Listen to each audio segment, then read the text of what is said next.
Hi, everyone. Welcome to the 2013 State of the Town for Georgetown. Tonight, we have presentations from a number of the departments and committees and boards in town to help give you an update as to all the hard work that's been happening this year. I'm always extremely impressed with how much we get done every year and how many people it takes to get it done. At this point, too, I'd also like to open the Board of Selectmen's meeting. Whereas we do have a quorum here, and we will be having a meeting later on. Excuse me. Tonight, we will be hearing from our public safety, an education update from our Council on Aging, a new addition this year. Very happy to have you presenting.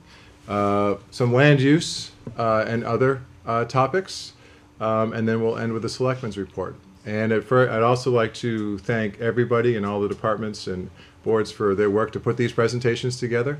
Their schedules are already busy, I know, and we appreciate the time and effort. And a special thank you to Janet Pantano, as always, helping us to coordinate this. If you do have a question, we do have an audience here of somewhat. We can take audience questions, but we also have a number that you can call in, and we will take your question and write it down and answer it as efficiently as possible. I do think we are trying to set the record with one question this year. We didn't have any last year, so all we need is one, and we've got a new record. So let's come on, everybody, dig deep. So with that, I would like to bring up Chief Mulligan of the Police Department and let him take off.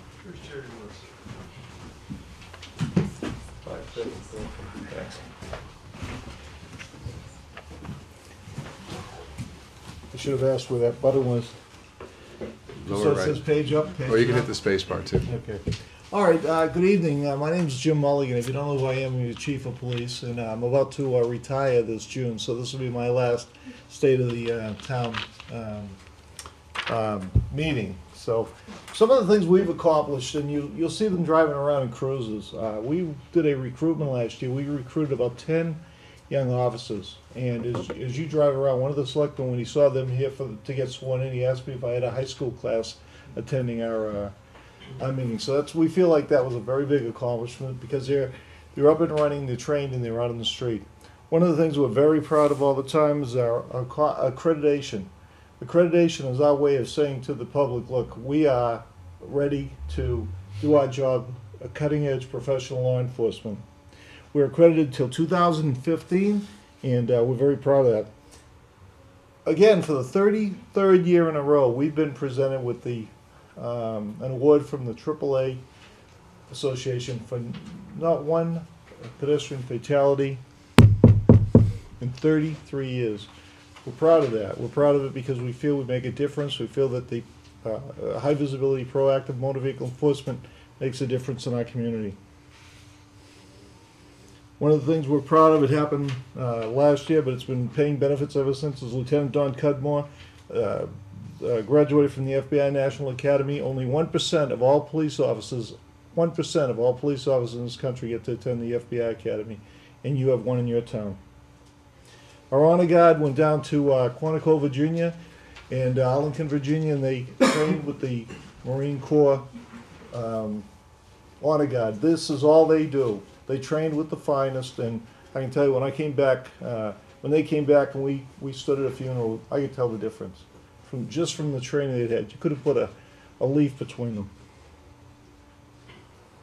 We had a series of serial robberies, very aggressive, violent robberies in our area, in our town, and through the works of our Detective Supervisor Tom DeJoy and Detective Jim Rodden, we formed a task force. That task force got together and we identified and apprehended and convicted the robber for these charges. He was convicted on August 16th, 2012, and he will spend 8 to 10 years in state prison. That's a pretty good accomplishment. It all happened here, and the task force was formed by our detectives.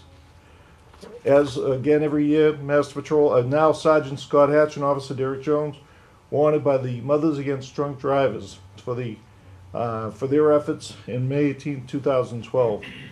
On June 25th, we promoted Sergeant Hatch to Officer MPO Hatch to Sergeant Hatch.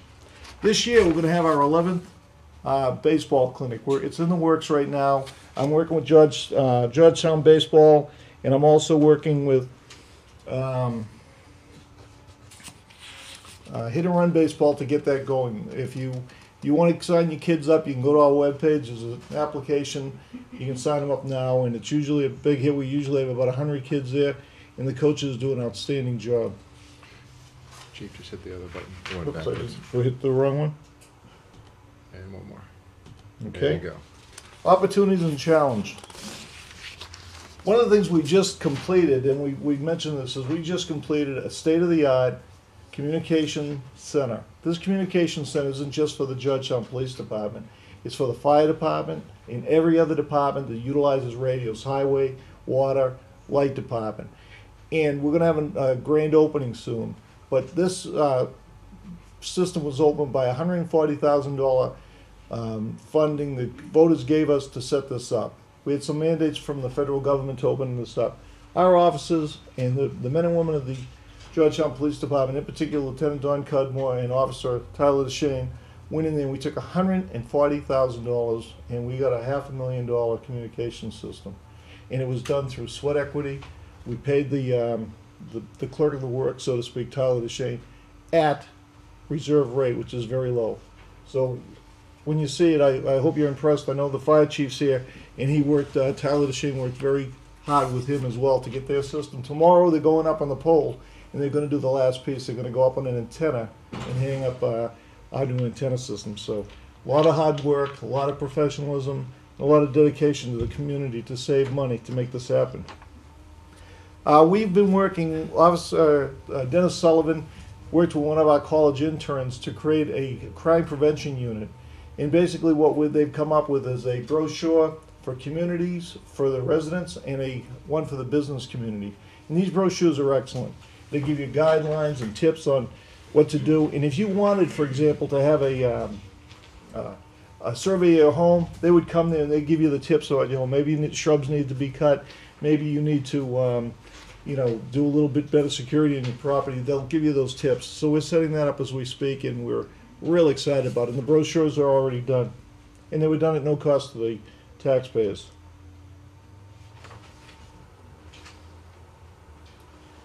The primary challenge facing the police department is working with a reduced patrol force.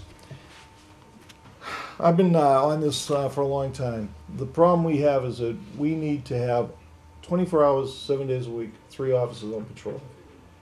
We don't have that all the time, and that is just one additional officer. And what that does for the community is that puts out protection. If 2 officers are in, it happened tonight, there was an arrest tonight, 1 officer went in with the arrest, 1 officer's on the street. I jumped into a mock unit and I went out. But if I wasn't here, that officer's alone for that period of time. If we have a domestic complaint, 2 officers have to go. We've grown, the community's grown, the police department has not grown by 1 person since 2000. So it's my mantra. I'd also like to see a school, full-time school officer. I've had a school officer since we got the funding allocated. I get the support of the Board of Selectmen. I get the support of the Finance Advisory Committee. And through that, we are getting nothing but positive feedback from the students, from the teachers. And this spring, one of the school liaison officers, Detective Jim Murata, is working on a proactive motor vehicle accident scene, crime scene, so that the kids are going to get to see what happens in a terrible accident where an OUI and maybe some fatalities involved. And it's going to take place over at the high school. It's going to be open to the public. But we're excited about this. This would not have happened without that allocation of funds and that officer being there. So, and if one child, one teenager gets it, that you don't drink and drive, and we save 1 life, it's worth all the money we've spent.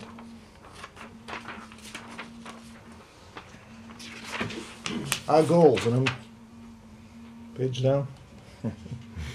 Goals. I've already told you I want to increase the number of officers for the protection and security of our community. I think it's important. We want to maintain our police accreditation. This is an ongoing program of oversight by an outside agency to make sure GPD is on the cutting edge of our profession, to make sure each employee understands and follows these standards. This allows our residents to know that we are constantly working to improve what we do and how we do it. I can't tell you how important accreditation is to a police department. If an incident occurs, I get a telephone call from somebody, an insurance carrier or somebody who's interested in the police department, they say to me, Chief, do you have a policy in this? I don't even have to look. I know I have a policy. I know because we practice best standards. I know that. And it's very important to all our residents that they know that the police officers, the men and women who patrol the streets, who carry guns, carry badges, who you allow into your home to investigate crimes, are the highest quality and standard of officers that we can find. And we've done that. We've worked hard. If you don't walk on water, you don't work in the Georgetown Police Department. It's that simple. And that's my commitment to you, and I know that's the commitment of my entire staff and the people we work with too. So our final goal, and we're going to continue to do this into the future, is to keep Georgetown a safe community where residents have confidence in the police department and feel safe and secure, to continue to have a proactive motor vehicle enforcement program to improve the quality of life and reduce accident and injuries. I will tell you, the day I got here, and I was interviewed for the job 10 years ago, they said to me, what do you think is the most important thing police officers do? And I said, it's motor vehicle enforcement, because everybody cares about motor vehicle enforcement. And if a proactive motor vehicle enforcement program reduces the speeds and gets people to slow down a little bit, it reduces complaints, reduces accidents, and we've proved that over the years here. We've seen an onward reduction in accident. It might mean somebody gets a ticket. It might mean somebody gets stopped a little bit more. It might be an inconvenience for somebody. But if you don't want to get stopped, don't speed. You know, get your car registered, get your car inspected, because in every computer, in every cruiser now, there's a computer. And the officer runs your plate, he knows if the status of that car from A to Z. So it's very important to me that we continue a proactive motor vehicle enforcement. So that's all from the police department in 2013. And on a personal note, thank you to everybody in Georgetown for the wonderful 10 years. It's been the highlight of my professional life. And it's a wonderful community and wonderful people, and I've been blessed to have great officers. So thank you. Thank you, Chief. Thank you.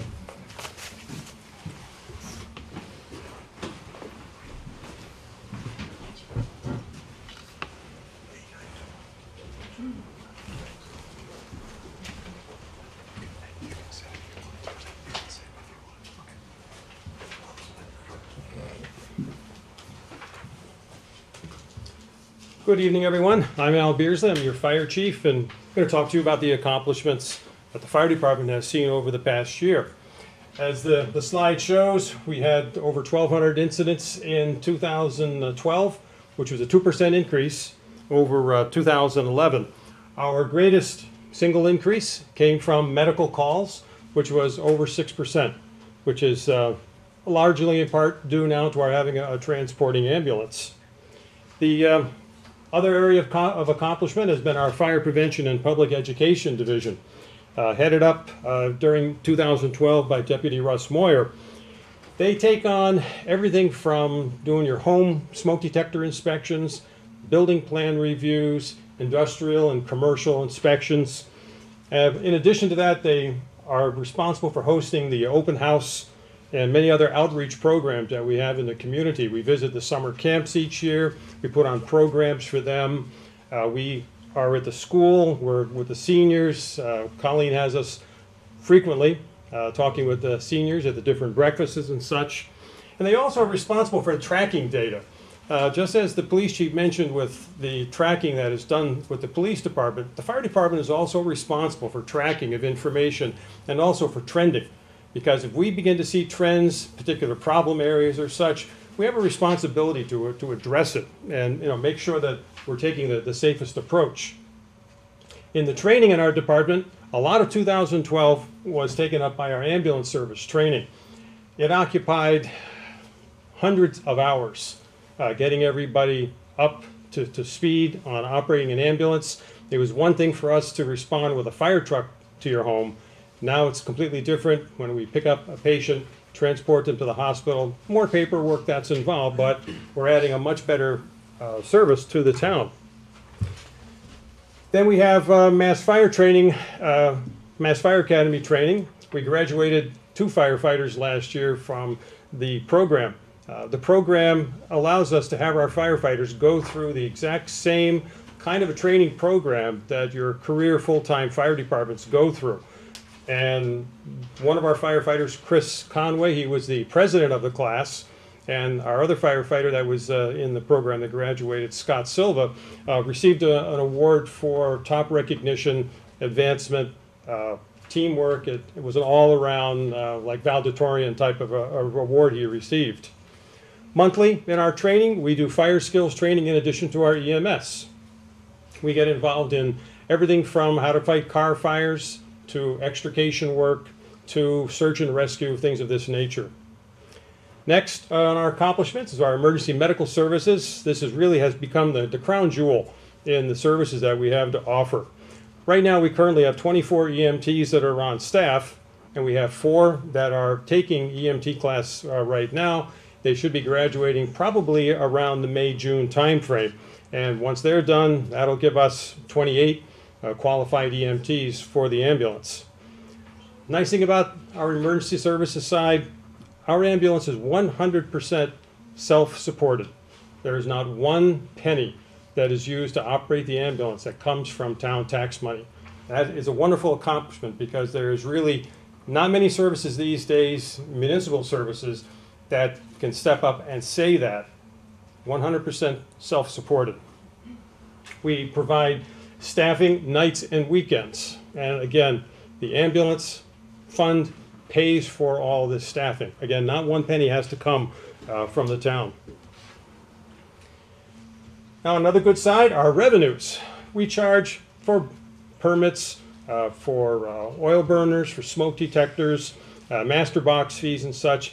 We generated over $23,000 back to the town during fiscal 2012. And that takes in several hundred different types of inspections. Another thing that we continued in 2012 was our online permitting for fire permits. Right now, if you want to do open burning through May the 1st, you don't have to come down to the fire station to buy your permit. You can actually go online. The charge for that is $10. If you do it online, the credit card companies charge an additional $2.50. But you don't have to worry about coming down here. You can do it from your home 24 hours a day. When you want to renew your permit, all you have to do is you go online to the GeorgetownFD.com website. You follow the link for open burning, and each day we make a decision by 9 o'clock in the morning as to whether or not conditions are safe to do open burning. In 2012, we had 62.2% of the people that used our services, 62.2% participated in the online services. So that's quite an accomplishment. I was aiming to hope to get 75%, but talking to some of my peers, they're quite amazed that we get as many as 62%. An inventory accountability system. This really came out of our ambulance operation, seeing all the equipment that we have to carry, and of course all that stuff costs money. Whether it's a piece of hose or whether it's a Band-Aid, it costs money, it needs to be accounted for. So right now we began looking into different accounting systems that will allow us to track right down to the last Band-Aid or to the last piece of hose what we have. We've been building this over the years, and we've been building a lot of it through our preventive maintenance program. Kind of one sort of goes in hand with the other. The PM program helps to extend the life of apparatus in our equipment, but it also requires that we keep an accountability on this stuff. We need to know as it's aging and getting older, and new procedures and policies that are being mandated by the National Fire Protection Association is now putting time limits, whether it's our breathing apparatus, whether it's our smoke detectors, or whether it's our turnout gear equipment or our fire hose. All this stuff has a useful life, and we now have to be able to track all of that. Also, we have an aging fleet, and that's one of the bad sides with any program where you have equipment, whether it's police cruisers or fire trucks. They age, and our equipment, although we can get a lot of years of life out of a piece of fire apparatus, roughly 20 years, we're at a point right now where our newest truck is about 7 years old, which means that we're now starting to see the breakdowns that are starting to occur. And this is what happens. And we get to the 20-year mark, and these trucks are usually pretty beat up by that time, even as good a care as what we take with them. But this is where our preventive maintenance is hopefully addressing these kinds of issues so we can extend it further along the line. We have a turnout gear program that we've been doing over the past 5 years. Turnout gear, the clothes that the firefighter wears, they have a 10-year life. After 10 years, where it's recommended that we put them on, take them out of service because they no longer have the protective qualities that are necessary. What we've tried to do is each year set aside money at the beginning of the budget year and at the end of the budget year to buy 3 to 4 sets of turnout gear at each end. And by being able to do that, I've been able to keep a good rotation of turnout gear going. So if some firefighter has a mishap with his gear, it gets contaminated with oil, we can take it out of service and we can have another set of gear ready to go for him while his other gear is being worked on. Our breathing apparatus, hydrostatic testing is done on our air bottles that we breathe. Again, just like all the other equipment, the bottles have a 15-year life. And that's the bottle we wear on our back that has over 4,000 pounds of pressure inside of it. We are now in the last testing phase for these bottles. So in approximately another 4 to 5 years, these bottles will also need to be replaced. And then lastly, we do flow testing and everything on our breathing apparatus. That allows us to make sure that when we do go into hazardous atmospheres, fires and such, that we have a good, positive, clean air that is coming through at all times. Our opportunities and challenges that we have within the fire department, one of the best opportunities that we have is a very dedicated force of people. We have good community support, and we have been very, very fortunate with our per diem staffing that we have. We began this roughly 4 or 5 years ago. We have people that fortunately are firefighters on other fire departments. They're able to work shifts during the daytime here when we are most critically short, and we're able to take advantage of them. Plus we have some college students, and the program has worked very, very good. We haven't had to add any full-time people onto the fire department as a result of it, which in turn helps save the town a lot of money. But that someday may come to an end also, and that's also one of the challenges that we have. Also, along with our challenges, is the ever-changing state and federal mandates. I know you've heard it at the selectmen's meetings many times. These mandates come out from the feds, they come out from the state, but there's never any funding behind it to make the mandate work. And those are the things that really take a toll on us because we try to slide the mandates in with everything else we're required to do.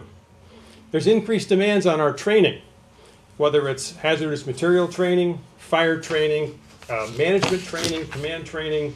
All of these things require time. And we're also seeing an increase in the number of responses. I just took a quick look this afternoon at the number of responses since 2009, and we have roughly 13% more calls than we had in 2009. So we're seeing an increase every year. And the other thing is we have to be prepared for anything. Whether it's the cat in the tree call, which we do get, or whether it's somebody with their hand stuck in a grate someplace, or an automobile accident, whether it's 2 o'clock in the afternoon or 2 o'clock in the morning. We have to be 100% on our game when we go out the door. Because if we are not on our game, people can suffer, the firefighter can suffer, and that's where we have to be 100% ready at all times. We've had new standards that have been put in place for CPR. The old days of pushing on somebody's chest and puffing into their lungs is over with. There's all new standards that we have to be training our firefighters on for that. And one of our other big challenges, and the library has really helped me out quite a bit on this, has been training space. We have no training space in the fire station. If we want to do training, we have to pull the fire trucks out, and you have to train in a cavern, basically like trying to talk in a cave. Not really a suitable place, but we try to make do. The library has been very gracious to us in opening up their doors, and we've utilized all different floors in the library for training over the past year. We conducted a mass casualty drill back in November, and they graciously gave us the entire library to use for the morning. And just this past weekend, there was a 2-day training course for safety officers, 2 8-hour days that was done over at the library. And again, they gave us pretty much full use of the facility. Just we had to make sure we cleaned it up though when we got done. Always a catch. And again, our daytime staffing, we've been very lucky to accomplish it with per diem people. I just hope we can continue that. We have a wonderful team of people, whether it's the people that work shifts or whether it's the people that are coming into the firehouse on callback. But we have a great and wonderful team of people out there. So some of our goals. Chief Mulligan mentioned about the radio project. Part of the radio project, a major portion of it, has been the addition of a new radio frequency for the fire department, and also to put our radio system on what's called a repeater system.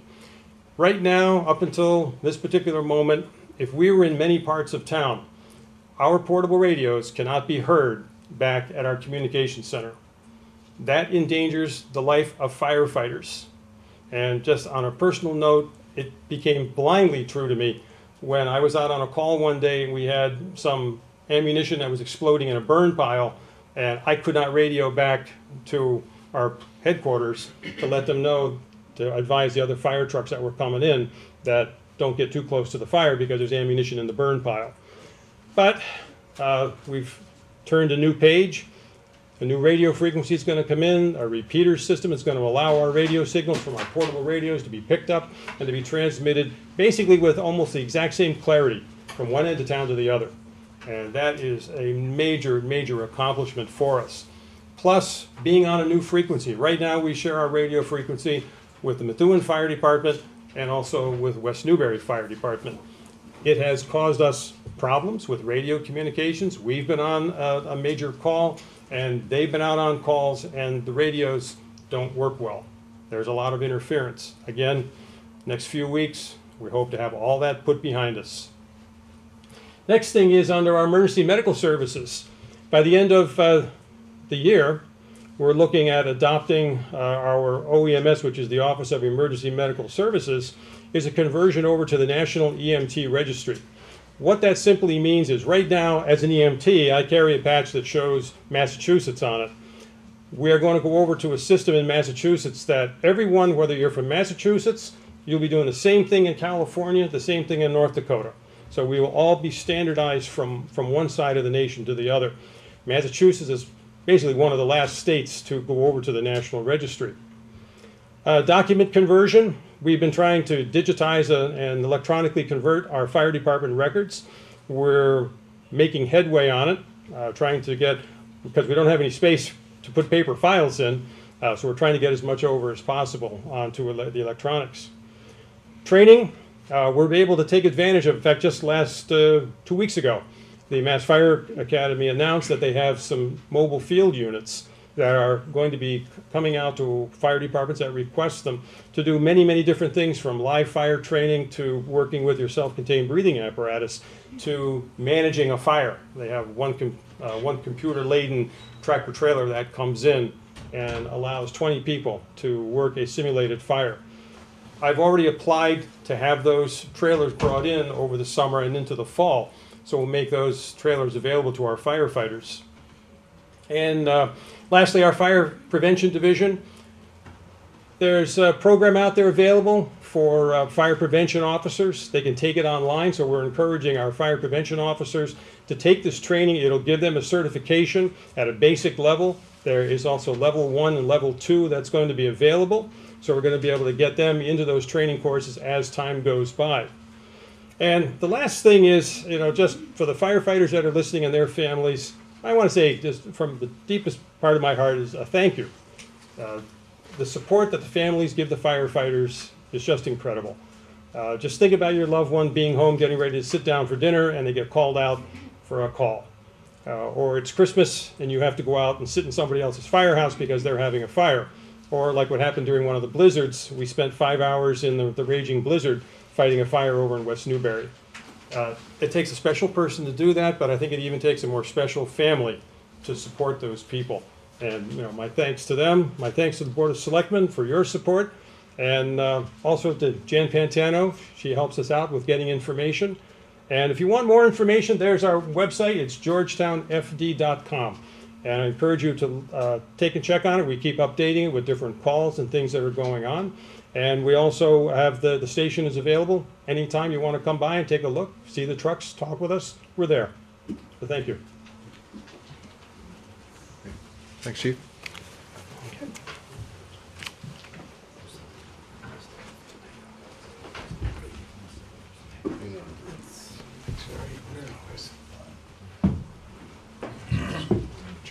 Sit right there if you want.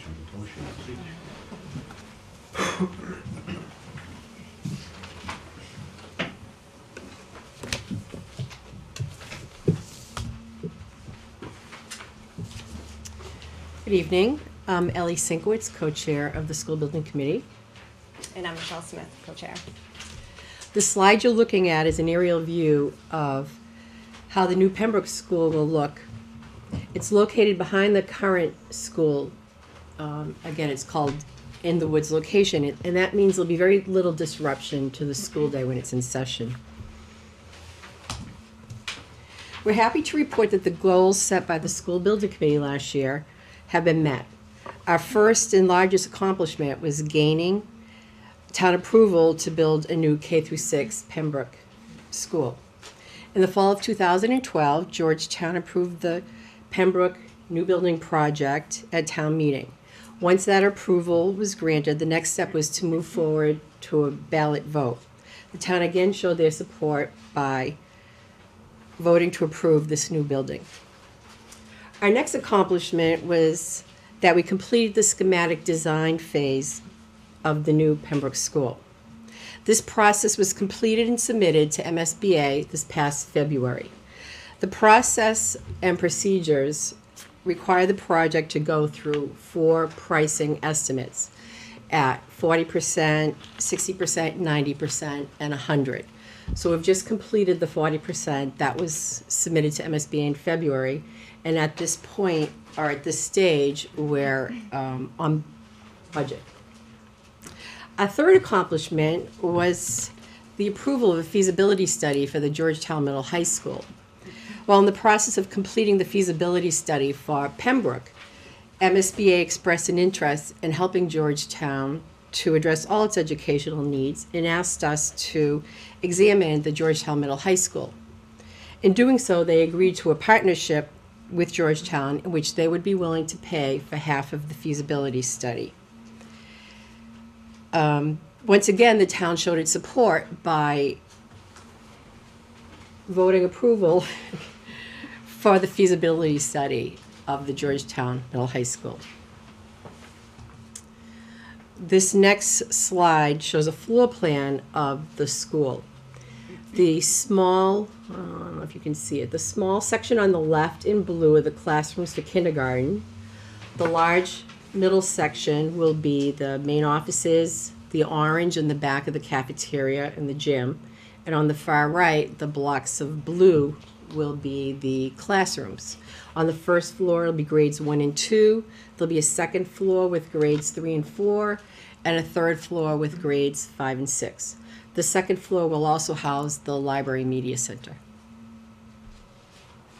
The building committee has met about every other week as we've worked through the design phase of this project. Throughout the process, we've monitored costs with the progression of the project so that it will stay on track and within budget. As Ellie mentioned, we completed the first costing estimate in February, and we'll go through 3 more at 1690 and 100% completion of the construction documents. We're on schedule to be completed by the beginning of August. After that, the project will go out to bid. And at that point, the building committee will continue to meet about every 2 to 4 weeks. We just had a kickoff meeting with the MSBA, and we're going to start working on the feasibility study for the middle high school. The building committee will be working with the same architect and project manager. We have DRA as the architect and municipal building consultants as the project manager for the Pembroke project. So it'll be the same for the middle school feasibility study. We plan to work over the next 10 months or so to complete the feasibility and schematic design for the middle high school, so we're able to identify the scope of work and estimated cost for the middle high school. Once that's completed and presented to the MSBA, we'll know what parts of the project the MSBA will take part in reimbursement.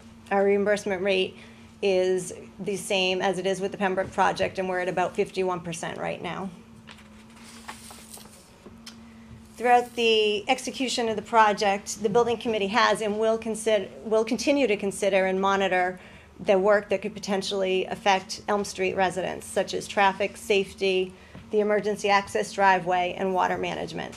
The building committee will also coordinate with the Board of Selectmen on the Elm Street improvements. In this photo, it's basically the main entry. You see a mother and child under the gable roof. That will be where the main entry of the school is. And to the left, you can see that is the library will start on the second story. The building committee will continue to monitor costs within the scope of this project, and the goal is to break ground this fall. We're hoping by the first week in November. We hope to have the feasibility study for the middle high school voted on for by the MSBA at their February 2014 board meeting. At that time, we will identify and propose the scope of work and budget for the middle high school, and we hope to bring it to voters at the spring 2014 town meeting.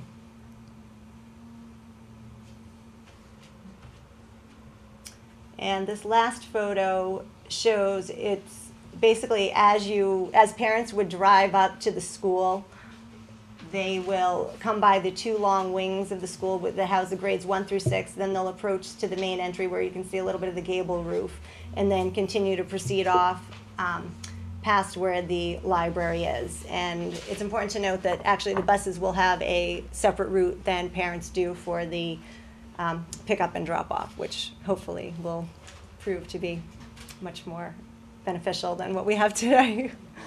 And we just want to thank the residents of Georgetown for their continued support in this project.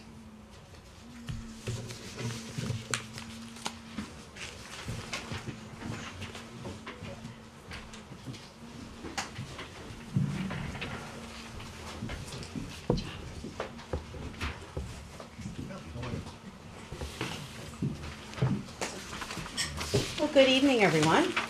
I'm Carol Jacobs, the superintendent of schools, and it is again my pleasure this year to come before the town with all of my colleagues to talk about the state of the town and particularly the accomplishments of the public school system. I would be remiss to not begin by thanking the public for all of their continued support for education. I don't think there's a person in town who would deny that particularly over the years, but particularly in the last several years, the support for education has been unprecedented, and we're grateful. I'm here tonight to talk about a few accomplishments and some goals that we have. The first is obviously the reason we open our doors every day is about our students and to ensure that our students can continue to make steady progress, not just academically, but also socially and civically. We take that responsibility very seriously. So I just want to begin by just citing a couple of accomplishments because there are many and they are pretty significant. When we look at our 10th graders and our 10th graders going to our high school, going into their graduation year as seniors, that is where the rubber meets the road. All of the work we do as the students enter our schools in preschool and kindergarten builds up until the point at which the students graduate.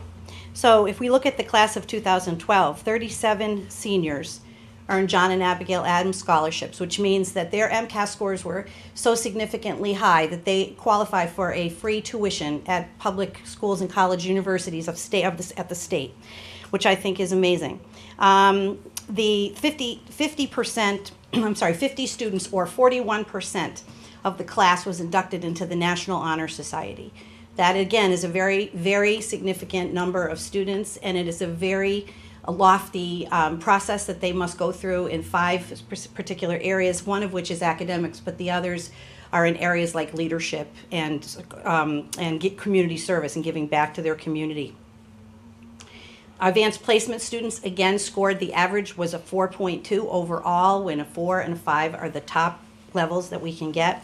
100% of our high school students graduated with a high school diploma sanctioned by MCAS, and that is very important. And our SAT scores continued to exceed the state and national average. Just a few things on the SATs. And our critical reading performance, we were 34 points above the statewide average and 51 points above the national average. In our math scores, 31 points above the statewide average and 47 points above the national average. In our writing performance, 40 points above the state average and 60 points above the national average. I think all very significant. 94% of our graduating class went on to further their education at either 2 or 4-year institutions. 4% plan to enter the workforce, and 2% joined the military. And since in the 6 years I've been here, which is all I can really speak to, well over 90% every year, choose to go on to further their education at some very prestigious colleges and universities. If anyone from the public is curious, if you drop by the high school in the main hallway, there's a very interesting board that they put together every year out of the guidance department, and it lists every student's name and every school they're accepted to, and then it notes which school they actually choose to go to. And I think you'd be very impressed if you took the time to go over and see the success that our students are having. Obviously, we also have success on the athletic fields. Our boys baseball team is defending a state title, and just this fall, or this winter, I should say, the cheerleaders earned state awards. MCAS results are something that we pay attention to. I won't go into those in big detail, but I know at town meeting everyone gets the annual report, and I did put a table in there with some specific information if you're interested in knowing how our students are doing. But I would like to point out that in terms of we exceeded the state average in everything, but just 6th grade mathematics and 8th grade ELA. We were very, very close. But in every other measure on MCAS, we exceed the state average. And our strongest areas, other than in the 10th grade, which was 95% of the students were proficient or advanced in ELA, 86 in math, and 85 in science and technology. But we also had 32% of our 3rd graders score in the advanced category on math. We had 45% of our 5th graders score in the advanced category in math, and we had 60% of our 10th graders in advanced category. So student achievement is something that we're very, very proud of. Maintained and expanded programs and services. Obviously, the override was very significant for us, particularly at the middle school and high school, where we were able to maintain all of our core classes. We were actually able to expand because one of the things that we were cited on was not having enough electives, and that some of our classes were in the 30s. I'm pleased to say that we, thankfully, again with town funding, we have been able to maintain all of those programs. We've continued to expand our special education programs. The one area that we're still working very, very diligently on is closing the performance gap between our special education and our regular education students. We have expanded programs, we've purchased new curriculum, and we've put in place an intervention program that we believe is going to make a significant difference. One of the things that's nice for me in my 6th year here is that when I first came here, and we began doing these programs, we talked all the time about all the new curriculums that we were adding, because we did have some great needs. We also talked about the need to streamline the curriculum K through 12, because there wasn't a lot of that. There was a lot of good things happening in individual schools, but not a continuous improvement effort. So the good news is, after I stand here 6 years, is we aren't adding a lot of new programs every year. Now what we're doing is implementing the programs that we have in place. And what it's allowing us to do is to look very critically at the particular areas or little sections of those curriculum that we know we need to continue to expand more on. So I think that's what happens after 6 years. First 2 or 3 years, you're changing, and then if we're doing it right, we shouldn't be changing every year. So now we're at the point where we're having a chance to sort of perfect where we are. Continuous improvement and strategic planning. I can't say enough about how important I think that process is. There's the old expression, if you don't know where you're going, any road will do. And I think oftentimes what happens, especially when you're running a business like we are in education, it is a small business. It's a $15 million operation with over 200 employees. So there are just so many nuances and elements and things to think about that if you don't have a plan, I think you run the risk of doing a lot of actions that don't give you any value. So we had our last strategic plan. We reported on the progress of that, and then that's led us now into the 3-year strategic plan that the school committee just approved this fall. It includes not only academic initiatives, but it also brings together some organizational kind of organizational goals that we have that involve facilities and maintenance and budget and preparation for policies and procedures. And I think, and also outreach kind of goals, partnerships with parents in the community, looking at technology and public relations and how are we communicating, two-way communication with the public. So there's a number of initiatives in 7 areas and measurements, goals and measurements, and we will be doing our first report to the school committee the end of this school year, and then that will happen over time very consistently. Strategic planning, very, very important. Oh, and then I should say, our strategic plan drives the district, but then all of our school improvement plans key off of the district plan. So there's a continuous improvement, not only vertically but also horizontally. Okay, so the next thing, I don't really need to talk about the design and the obtaining of the school feasibility money. The building committee reps did a great job with that, but I put it down here as an accomplishment because at the end of the day, it is going to make delivery of programs and services and 21st century skill design and development more possible. So we consider that a great accomplishment for the town as a whole, particularly the children of the town. Restructured the district maintenance department. One of the things that we feel is really important, and we weren't able to do as much of this as we wanted in the first 3 years I was here because we were focused so much on the dollars we had going to the academics. And while certainly the majority of our dollars still go to the academics, we have taken a very close look at our facilities as well. With being able to hire a facilities manager, Michael Anderson does an amazing job. And one of the things that we've done is we've looked now at long-term plans. We also took a look at the staff we had available and the work that needed to be done. And then what we did is we took the existing staff and we repositioned them. So we think we're getting a better product. And we think we've put people that have really special skills in places where they can be the most successful. So restructuring the district maintenance department, we're also looking at that leading very successfully into what's going to need to happen next when the new Pembroke comes online in 2 years. So this is all part of the long range and the short range planning. We did replace the Pearly roof last summer, which was quite an undertaking, and we're happy to see that it's done. And we've also, thanks to the CPC, been able to obtain some funds to do the historic section of Pearly, which is we're online to do this summer. We're trying to get the bid documents together now for that process.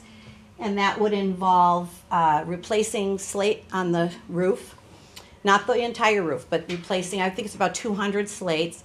The soffit or the dentistry at the top really needs to be scraped, painted, replaced if there are sections that need to be replaced. It will be pointing the bricks, the front stairs, which are very slippery and can be a little tricky, particularly in the bad weather, will be pulled out and repositioned so that they're more safe. And then the copper gutters will be all replaced, and all that historic preservation should be done this year, and we're grateful for the funding to do that. What do I do here? Just push the... Okay. So just as Chief Beardsley said, I think all of us that work in the public sector realize we could not do what we do if we did not have fantastic people that work in our district and have the support around us. So we have a very talented staff, highly qualified. There's a lot, if there's an awful lot of requirements the teachers have to keep up today, and all of our teachers are very dedicated, diligent. We do put money every year into our budget to make sure that they have the training that they need, and if you follow educational circles, you know that there's particularly a lot of mandates now and a lot of different things that the teachers have to have training in. And of course, we have the best students in the world. One of the great things that I get to do is, as a superintendent, and sometimes my paperwork suffers until I get to it at night, but I have to say that having the chance to go around and participate in the things that our students participate in, whether it's sports or going to a ceremony they're doing, or being invited to a classroom for some project they're doing, or just anything that I could do. The students are wonderful, and I'm constantly amazed and proud of the work that they do and the things that they stand for. I think the parents and the community can be very proud of the great kids that we have here in town. Dedicated parents and town citizens, I mean, what can I say? You know, we just had the GEF gala on Saturday night. The PTA is always doing projects, and every dollar comes back to the schools. The sports boosters are always, you know, helping us. And then that's just not to mention all the fundraisers that get done at the schools and by the classes at the high school. And, you know, somehow the parents always find a way, and the community always finds a way to dig deep and come up with something that results in something great that the kids are working on. And what better way for students to take control of their world than to take responsibility and see things from beginning to end. Departmental partnerships, again, cannot say enough. And I think, you know, certainly I think the most vivid, example lately has been the response to Newtown. And the work the police department did and the fire department. I mean, every single department was involved in some way in helping us with that. And a lot of our security efforts and the things that we're continuing to do are all as a result of just the great show of support that we have amongst all of the departments in town. You know, Colleen with the seniors, and, you know, Jim has been helping with Park and Rec. I mean, I just can't, I don't think that, you know, Howard of the planning, I don't think there's any department that I think if I ever needed anything I couldn't go to and somebody would be willing to help me out. New and renovated school sites, clearly an opportunity. And then we're having our next accreditation review in 2016. We are a fully accredited high school. We are still on warning. But I have to say, in the most recent report that we got from the NEACS group, they had a commendation to the town and to the schools for the funding that has been approved for both feasibility study and the override. And I am optimistic that they are going to continue to review this, and that they feel, I think they're waiting to see what, you know, how things work with the feasibility study, but I think they're very close to removing us from warning. We are getting ready to do our next round of our self-study. So they'll come back again in 2016. This will be a different visiting team, but they'll look again at all of the areas of our school, including the work we've done to get off of warning. So that's a big opportunity for us. Challenges, I think we all know sustainable funding. I think every one of the departments is going to talk about that. Accreditation, you know, obviously getting off warning. Providing for all students. You know, we just like, you know, society's changing, so are sometimes the needs of our students. And greater and greater, there are greater and greater needs for, with mandates for trying to make sure all students, not just students that struggle, but also students who are at the top of the scale. You know, public education is for all kids. And so that's something that we always are mindful of, and everything we do, we're always thinking about, you know, who do we need to do what for and how's it going to benefit them. Up-to-date technology, I can't say, Pembroke, for example, the parent donations, the GEF, the PTA, we have been working slowly to try to get up-to-date technology. I'm very excited with the new building project that our elementary population will have state-of-the-art technology as part of that project. And then a lot of the things that we've acquired in other schools, we can maybe shift to the high school. But we're also looking at our 5-year technology plan, and optimistic that that we can continue to move forward in that area. And I know, you know, Mike and I have been talking about, you know, ways to look at IT, you know, throughout the town. And, you know, I think we should always continue to look at where we can create those partnerships where it might make sense to control costs. And changing state and national mandates, I think we've all heard the same thing. Education right now, you know, with Common Core standards, with the new MCAS test, the PARCC assessment that's coming on board, all of those things are really taxing the resources. So part of the strategic plan is to try to figure out how do we do that in a way that we prioritize and make sense so we can actually do the work, as opposed to try to, you know, be on like the gerbil in the wheel and not really ever get anywhere. And then, you know, obviously public relations, we exist to represent the values of the community. We open our doors every day with the community's children, and our goals are to make sure that the people that are sending their children to our school have confidence in what we're doing, what our, you know, our work, and what their students and children are accomplishing and will get out of a high quality public education. Our goals, obviously, as I said, we open our doors every day to increase the performance and achievement of our students. So that's a central core to our mission. So that we're going to continue to keep doing. Particularly, we do have some needs to really, again, look at that achievement gap. I think that's really significant that we pay attention to that. Stabilizing funding for education, continue to look at opportunities within the town. I know we're engaged in conversations about town-wide maintenance. You know, I think there's room for discussion in IT. You know, there could be a number of ways that we could look at ways to kind of stabilize some funding things. Achieving strategic goals, short and long, I've spoken about that. Stable workforce, high quality training. As I said, and we're a business, you know, we're a $15 million small business. So, you know, one of the things we have to do is make sure that we put money into training so that, you know, we can meet our goals. State mandates and timelines, technology infrastructure and use. I mean, these are all the goals we have. Maintain the buildings in coordination with the town. Obviously, we have a plan for that. And then always, always, always improve public relations and communications so that, you know, we are sure that we are doing our job on behalf of the citizens of this town. Council on Aging.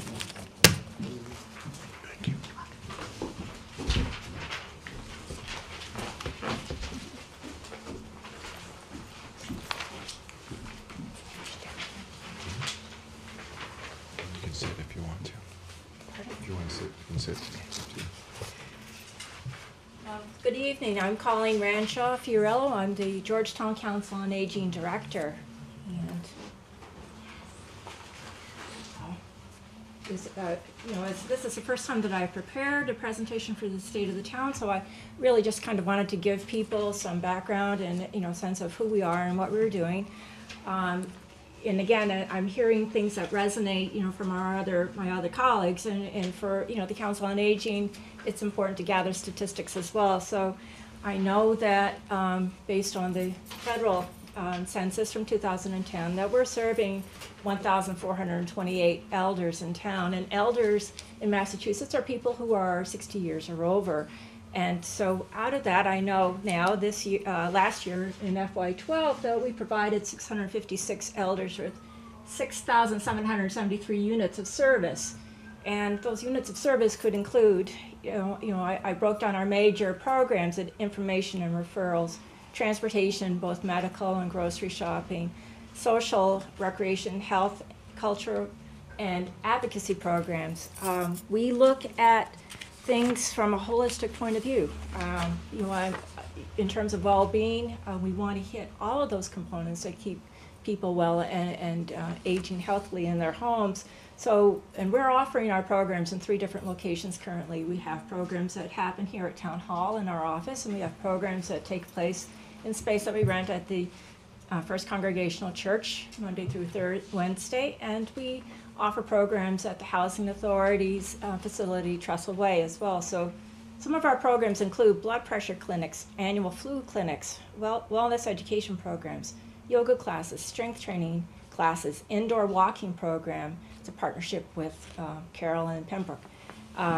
Medical equipment lending program, support groups, hot lunch program, that takes place at the First Congregational Church, men's breakfast and speaker program, which takes place at Trestle Way, medical transportation, and that's volunteers who provide elders with rides to medical appointments locally.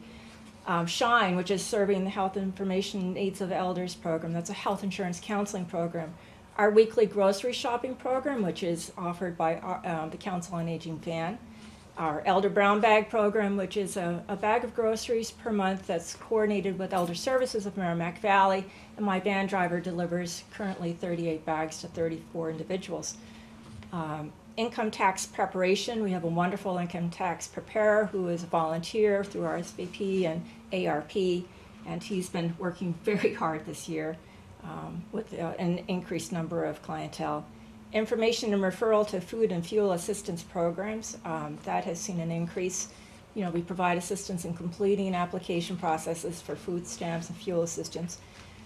In addition to wellness, our social and recreational opportunities include weekly van outings, because sometimes even a grocery shopping trip can turn into an opportunity for socialization as well. I mean, they stop to get ice cream on their way home from the grocery store Thursday, which it's all right with me. We have an elementary school guest reading and listening program, which has been wonderful at Pearlie. Discussion groups, craft programs, bingo, monthly birthday parties, card games, cribbage, our tax incentive program, which connects elders with physicians in town departments, and they provide 62 hours worth of service and receive a $500 abatement off of their property tax. And that's really been a very positive program for both the participants as well as for the departments. Our triad, which is connects both the police and fire and the Essex County Sheriff's Department and Housing and Council on Aging and Elders. We've done and it's a safety initiative, and we've done some tremendous programs together as a group. And again, could not do the programs we do without the support of the people participating. And I'm looking particularly at Chief Mulligan, because the police have been wonderful in helping us with this program. We have a program on maintaining positive attitude coming up this month, which is really important in terms of maintaining social well-being. And we have cultural events and community education presentations. This week we'll have an elder law program in, and it will be taped for cable, and we'll provide people with information about durable power of attorney, health proxy, information, creating a will, answering questions. So just to tell you a little bit about us. Under opportunities and challenges, again, resonating with what others have said, we have wonderful volunteers, and I have a very fabulous, small staff, fabulous staff, and we could not do the work that we do without the volunteers in the community. We have a caring and supportive community. When we talk to people and tell them what we do, they say, well, what can we do to help you? What can we do to be a support? So we're very blessed. Our multiple locations has allowed us to gain some more visibility, and it has increased our connections to others in the community. So I looked at that as both an opportunity as a challenge. So our challenges are, reaching the elders without a physical facility. It's harder in a way, if you have a physical facility, you have more of that flow of people, but we're doing the work, and people are coming to us, and the statistics show me that, so I feel good about that. But with a physical facility, you're a one-stop location, so you're able just to enhance what you're doing in that regard. So the logistics of providing programs in multiple locations is a little tricky. And again, this is where our volunteers come in, because people do step up and say, if you have to go to Chesleway, I will go to the church. Yeah, and I can be there to help you serve lunch, or I can help you with yoga. So we have wonderful people stepping up all the time to support us. We have seen a steady increase in the elder population, and we do have limited resources available to provide services. We are 0.3% of the budget. Our part-time staff limits efficiency and effectiveness in meeting needs of elders and family members. I have 2 wonderful co-workers in the office with me, but 10 hours a week and 16 hours a week doesn't add up to full-time coverage. And our wonderful van driver is also just 2 mornings a week, 12 hours. So in terms of goals, this is coming very, the connection to the school is real for us. But this could be an opportunity for us to explore making use of the space at Pearlie following the construction of the new Pembroke School. It's an opportunity to really explore what that could mean to us, to be able to move elder services into the wing at Pearlie, and to be able to expand what we're doing. And at that point, I would seek to enhance some of the existing staff positions, so we could include additional hours with those part-time positions. Even just a few more hours a week would allow us to do more and to better manage. And that also at that point, an increase in the COA expense line might be necessary in order to be able to add some additional programs and to cover, I realize there would be increased costs in terms of repurposing that space, but we can look at that time. But our main goal always is to continue to function effectively and efficiently as a community's focal point for understanding and communicating information regarding programs and services designed to support well-being. And I had intended to say too, I was looking at the numbers, so when we had talked about, if I can go back one second. that we'd served, provided 656 people with 6,773 units. So far to date, we've served 607 unduplicated elders with 5,099 units of service. So, and I saw, which was interesting, that the non-elders, we've served 173 non-elders, which could be family members that are seeking information for elders in their family, but it also could be people that are just, we're the office in town hall where people would come to and say, I need to know more about a service or a program. What do you think is available? I'm not an elder, and we'll do our best to serve that as well. So that was an interesting increase. So thank you very much for including us this year. It's been a good opportunity to put this together. And again, we support, we're so thankful for the support that we've received from the community and from our town departments. We just could not have done the work that we've done. And I skipped over even telling you that about the, we did get the incentive grant last year for $3,295 from the Executive Office of Elder Affairs. And that was a mental health and cognitive health project. And I was able to hire a clinician to come in and provide some support groups in our town as well as in 2 other towns. But out of that also came a professional development opportunity that was fabulous, because we pulled together police and fire and Board of Health have been included, Council on Aging, and local clergy, so we could really brainstorm and talk about resources that were available to all of us. And that was competitive, so that was really nice to see. And at the same time, we'd also been able to gain 2 evidence-based programs last year. There was the My Life, My Health self-management program and the 6 Weeks Diabetes self-management program. And those programs are evidence-based from Stanford University, and that was working with Elder Services to be able to bring those programs here, because self-management programs are certainly, a trend nationally, and this empowers people to stay healthy and to take control of chronic diseases. And at the same time, we were able to fully implement, our regional grant for our new van, which we were able to receive through the Department of Transportation, and we leased that van from the Merrimack Regional Transit Authority. So, it's leased to the town for $1 a year. We share it with Merrimack, and it's given us safe transportation for our elders, which has been fabulous. And we also had received our Cultural Council grant last year, which allows me to bring in music-based programs or theater, which is wonderful. And the Housing Authority continues to be a partner. Triad, we talked about what the work the Triad does, and School Department. Crosby's supports the men's breakfast on a regular basis. And our Council on Aging Friends group, which is fully formed a couple of years ago, they're there to provide support at parties. They help me with the annual Christmas party. They provide support ongoing during the year as our fundraising arm. So, again, all those people are involved, and it helps us do what we are able to do. So, thank you very much. Thank you. Thank you.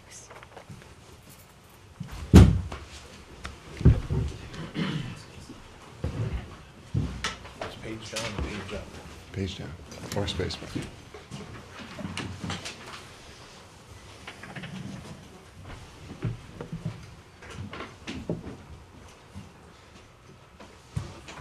Hi, I'm Jim Demento from the CPC. I'm covering for Harry Locatellia today. He's I assume, working. I hope that's. So, under accomplishments for the CPC, there's no better way to show the accomplishments than the articles that are going into town meeting. These were a result of many more articles that we hashed out for the last 5 months, and kudos to the group who had to look them over, ask the hard questions. All these articles that you see, other than the administration reserve, which is a administrative procedure, are actually articles that were presented by people in town, thought they were good ideas, and they passed the merit of the CPC.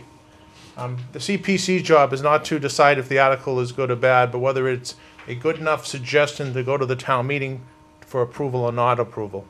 So the people who had done these articles did an extraordinary amount of work to make sure that they provided all the information, and the CPC members, who were a mixture of different groups, thought that they should be rewarded, and they suggested to go to town meeting for vote.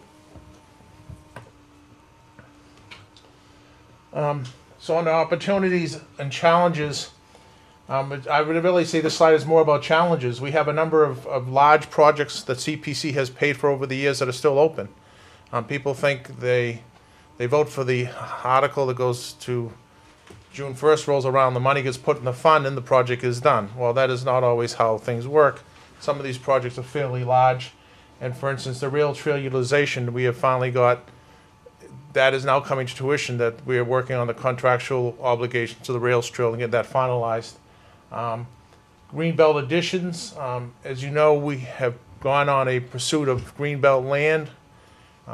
As a result of that, we've protected a lot. 130-acre development is now going in front of the planning board. So we still have to look at that as a town and decide, you know, what our ideas going forward are. We have a FanWat money. There's still money in the fund for FanWat utilization of Pawtucket Pond. That's an ongoing project that has to be done in every so often. It gets monitored, and that gets looked at. Parking and trail mapping on purchase of conservation parcels. We have had money aside to map and for parking and mapping of conservation parcels. That's another open CPC article that has taken a few years, but that is still open and should be done. Low income and rental housing improvements. That is not a challenge, that's an opportunity. It's something that we still, we all know, and it's come to us a number of times that we have those issues that we still have to address in town. Park construction, as you know, there's an East Main Street park that's still going through the permitting phase. Well, you don't know. We're in the permitting phase now. We hope to have that started soon. We hope to have been started sooner, but as you know, this is the first time that the town has actually gone through a new process of having a permit for parks. We have also, as a Park and Rec, have gone the first time that we've learned the ropes about how to go about that process. So it's a learning curve on both sides of the fence. Pearly Historic Preservation, just to put that in there, there's a large historic preservation of Pearly School that you'll all be seeing soon. That's something we have to monitor. We monitor these projects basically at this phase just to make sure that the expenditure of monies are under the legal call out of the Pearly School. So money can't be done for bathrooms on the first floor. The town approves a warrant article, money comes back, gets put to the CPC for looking for to expend that money, and we just have to make sure that the money being expended matches the warrant that was presented to the town. Challenges, of course, is always getting a good read on the needs of the community. 5 people can, you know, there's always 5 people telling you the same thing, but do they represent the community? You know, so I look at that as a challenge that people in town that have ideas or have things that they're not happy with, to let the people in the CPC know. It's not black magic. It's all done by word of mouth and conversation. So goals. Goals are fairly. You monitor the projects approved at the previous town meetings, making sure the money's being expended, spent in the way that the article was intended. Nothing more than that. I mean, that's a lot of different bills come across the CPC. You monitor the startup projects approved at the 2013 annual town meeting to make sure they get off on the right foot, that they understand what the article was presented to them. And that's really just another case of just making sure everybody's clear going forward how to progress. Another big goal this year, we're going to have an open space report that's done by MWRA. That's we hope, when completed, is going to give us a lot of guidance. We have a report how much open space we need, how much recreational space we need, some of the things the town is deficient on. So one of our big goals is when that report is done and is to read it. I have looked at the MWRA reports before. They do a good job. That's a personal, they did the Parker River watershed, and I read all 100 pages of that, and I thought it was an excellent job. So if that report is as good as the open space report, then we'll have a lot of good information to go on. And then once again, just understand the needs of the community. Make sure that the group as a whole represents the town as a whole, and as best we can. And that is, I think, it for the CPC. I'm now going to switch my hat as a Park and Rec, which I'm more familiar with. Our accomplishments on the Park and Rec this year. We have in East Main Street, we have a park design done, which we're going through the permitting process. That permitting process will be done soon. That's all I can tell you right now. I'm not going to give a specific date, as probably last year I was more apt to do. But we're looking forward to having that done as soon as possible, like everybody else. We also had some improvements at the American Legion Beach. We had new sand put down. We had a dock purchased. We had new buoys installed. We had bacteria counts of historically low. There's been an active goals for the Conservation Commission and different groups in the Board of Health to look at different ways in which to improve the quality of the ponds, and a lot of that was Title V, and a lot of it was stormwater management.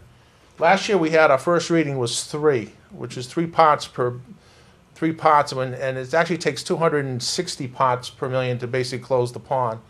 So as that number gets progressively higher, we end up having to close in different years. So the first week was 3, which I made the mistake of saying, you can't get better than that, and the next week it was 2. And we stayed below 50 through the whole summer, except we had one reading and 1 test that brought us to a closure. But other than that 1 reading, every count of the water we had was under 50, which has never even come close to happening. So it might be a fluke, but I tell you, it was a great season for water quality last year. And I think part of that, we've seen year-to-year improvements in that. Part of that could be attributed to the Planning Board and the Conservation Commission, Peter Durkee and some of his work with the drainage. But if we have another couple of years of this, I mean, I'm going to be dancing, because it proves to be true. You can't never show, you got to have a trend more than a yearly thing.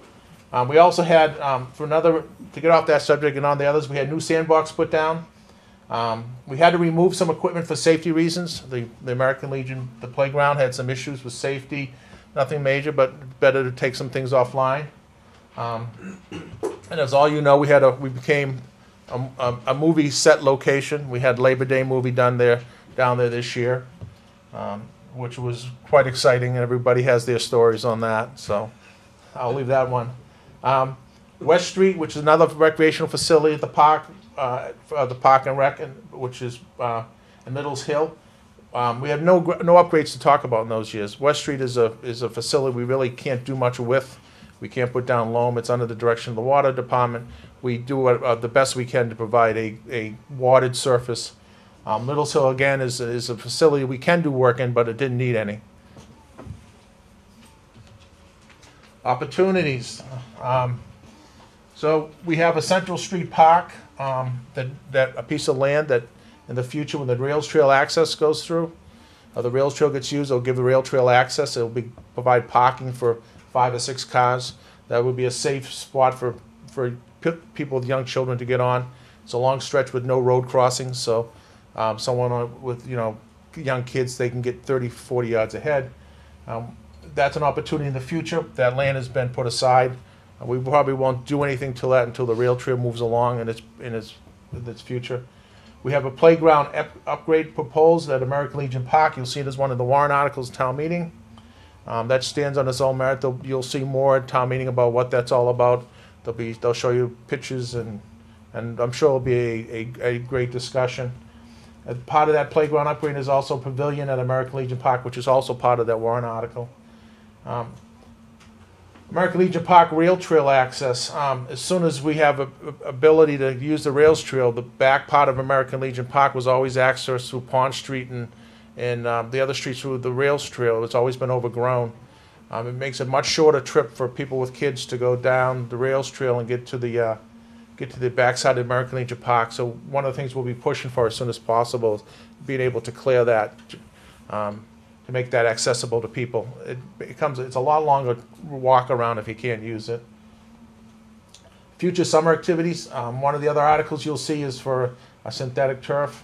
That could open the door for summer programs at the high school for summer activities that we potentially would be looking into as a challenge going down the road. A lot of people have said there's very limited summer programs in town. Everybody's sending their kids to Cedardale or that, but it isn't those opportunities aren't open to everybody. So to provide more opportunities for summer activities for kids who are staying home for the summer. And of course, another good year for water quality. And then once again, the challenges are permitting for East Main Street and looking over the Greenbelt issue and see what we can do in the future with that. And 4 main goals really is to finish the permitting from East Main Street, number 1 goal. Start the pavilion playground if the town meeting warrants that as a useful project, which we all believe it is. Provide access to the American Legion Park from the rails trail when that becomes possible. And once again, it's more of a class on rails trail for use. That's always been something that's come up at the park. It's not really a park and rec project, but it is a recreational area. And just mowing it as soon as we can will allow some people to use it. And that's it for me. Thanks, Jim.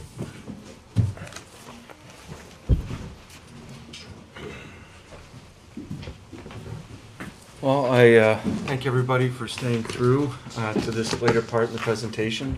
Howard Snyder, I'm the town planner, advise the planning board, and this is my second year doing this, so I'm getting a little bit better as we go along.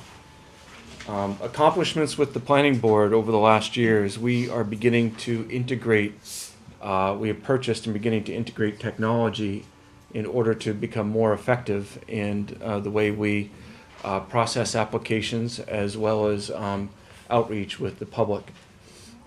The town maps and pictometry, we're working on sharing the town maps with other departments and the pictometry as well. Overlaps, that's an aerial flyover. It hadn't happened in 6 years. In this way, the zoning board and conservation commission has better access over a longer period of history to follow the development and the impacts of that development in town.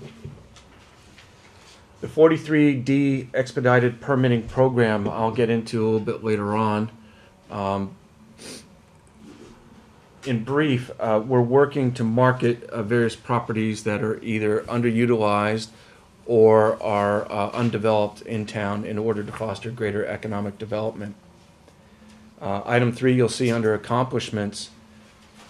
For the purpose of the presentation, we'll take the development that can occur in Georgetown into 4 different categories. An approval not required, which is a subdivision of sorts, straightforward subdivisions, special permits, and site plan. And you won't recall last year's aspect of these 4 different types of development, but you'll notice in the last year we've had a slight increase, and so this is representative of a greater concept that's happening in Georgetown, in that the development is starting to come back into town. The thaw is beginning to happen. Harmony Lane, Stone Row are beginning to close out, but we're starting to see subdivisions that may begin to occur in the near future. A special permit, it was spoke about by the Park and Rec for East Main Street. This is the first special permit the planning board has gone through for a major outdoor recreation area. So the permitting, it's a learning process, but we believe that we'll come to a great conclusion in approval for all involved. But most important, I just want to address the site plan. 11 Martel Way was an adaptive reuse of a previous site over in Martel. 6 Narina Way is bringing in an expansion of an existing use. In the Bank of America over on East Main Street is a reuse of an existing facility. We're starting to see a lot of applications come in for people to redevelop and develop these lands that have been dormant for the last 3 or 4 years. And we're hoping that this will begin to gain momentum and proceed.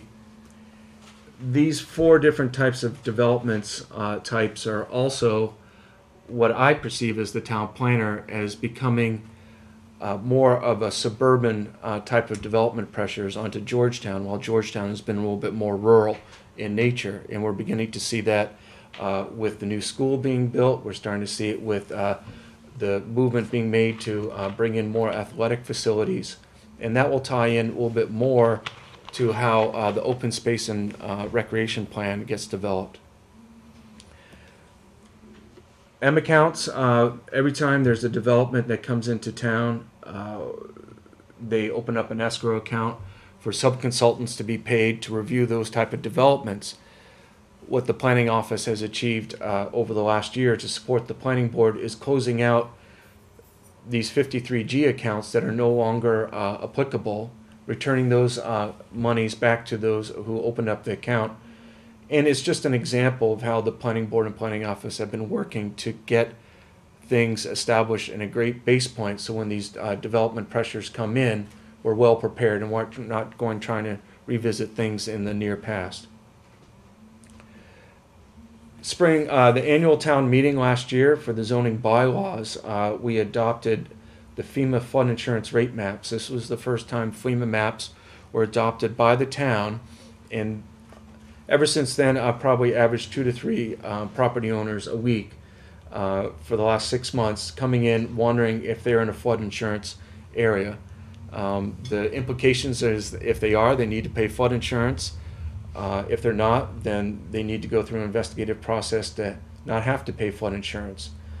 But it's reflective of how we're trying to be preemptive in maintaining ourselves in front of the bow wave of information that's available to developers and property owners in town. The zoning bylaw update that was considered but not approved at the last town meeting was independent senior housing bylaw. And this, even though it wasn't approved, has given notice to the planning board and the planning office that this is going to be a development pressure coming up in the future, and we need to be prepared. So a goal that I'll get to in the future, next slide, is that we need to be prepared. We need to visit these bylaws so they're in place to the best interest of the town, so when the development comes in. The planning board worked with the Affordable Housing Trust in the protection of affordable housing. There are 2 dwelling units that came up. These dwelling units were part of inclusionary zoning that occurred a number of years ago, and they were being turned over by the current owners. And when they were created, the planning board was the effective oversight regulatory agency. That's now been a responsibility passed on to the Housing Trust, but the planning board played an important role. Opportunities and challenges. I discussed briefly the map and the data updates. The mapping that's happened, the GIS mapping, will be part of the open space and recreation plan update that will be occurring. We've worked with Merrimack Valley Planning Commission on updating the GIS as well as the MyMap. So the town departments, with the help of the planning board and planning office, have been getting more up-to-date, more accurate mapping. So when they feel this development pressure, they'll be better prepared for it. You heard the Park and Rec talk about the low bacterial counts that have happened at the pond. That's all part of some stormwater management, and every year there's the town planning works with the stormwater management committee to do best management practices, and that's one result that occurred. This year there's an opportunity for the stormwater management, the planning board, to participate in a 5-year comprehensive stormwater management plan, and that occurs every 5 years. I've spoken briefly about the open space recreation plan. Updating to the town maps, open space, the zoning maps. It's a great opportunity. It happens every 5 years. Now it's going to happen every 7. This is the year that the town departments, as well as all the citizens of Georgetown, have a chance to become effective in the way the open space is purchased, managed in the future. Look for these type of opportunities in the next few weeks. For the town will be noticed for the different online, and there'll be hard copies available of a survey. These will all be integrated in. There'll be public hearings. There'll be a chance for the public to come and speak and be part of the process. Challenges facing the planning board. With these development pressures I've spoken about, there's been actually an A&R type of application, and a property owner both on Jewett Street. Jewett Street was once a county road, and they've been discontinued, and it's going to be a challenge to validate how this part of Jewett Street, the old county layout, is going to be designated on the town maps. Monitoring status of ongoing subdivisions. We're starting to close out, as I spoke about. Stone Row was one of them. close out these subdivisions, get them cleared up, get the M accounts closed, so when the process comes more active with more subdivisions, we'll be able to apply our resources better to that. A challenge is going to be facilitate the appropriate growth, site plan, special permit. Not going to be seeing a lot of residential subdivisions, but there will be a few. As these site plans and special permits come in, be prepared to review them and make sure that the development occurs in the best possible way. One of the challenges for the planning board is the site plan approval process will not be part of the Pembroke School application, won't be coming in. This is an exemption that's protected by the state. The planning board won't have a chance to apply their expertise. The diligence with the zoning bylaw and regulations, we need to be prepared, as I spoke about the independent senior housing, for the economic upswing. So we're going to be reviewing through the summer the zoning bylaws, the regulations. The goals, GIS mapping, applying the online permitting, making this more of a day-to-day operation of the planning board and the planning office. So whenever a developer comes in, there's more real-time type of information that can be prepared. Economic development diversity, as the town planner, I work on the Economic Development Committee. I spoke about the 43 aspect of fostering economic development. So I work with the planning board, work with the Economic Development Committee. Georgetown Alliance, I've been active with them. Zoning bylaws, I spoke about them. Street acceptances. We are working with the Board of Selectmen this year to have accepted at town meeting the Cedar Lane and Abbey Road of the town, accepting those from the private side into the public side. What that allows is for nearly 2,000 linear feet of roadway to come in, be part of Georgetown's maintenance, and because of that, they'll receive more Chapter 90 money that will be given to the town to take care and maintain roads.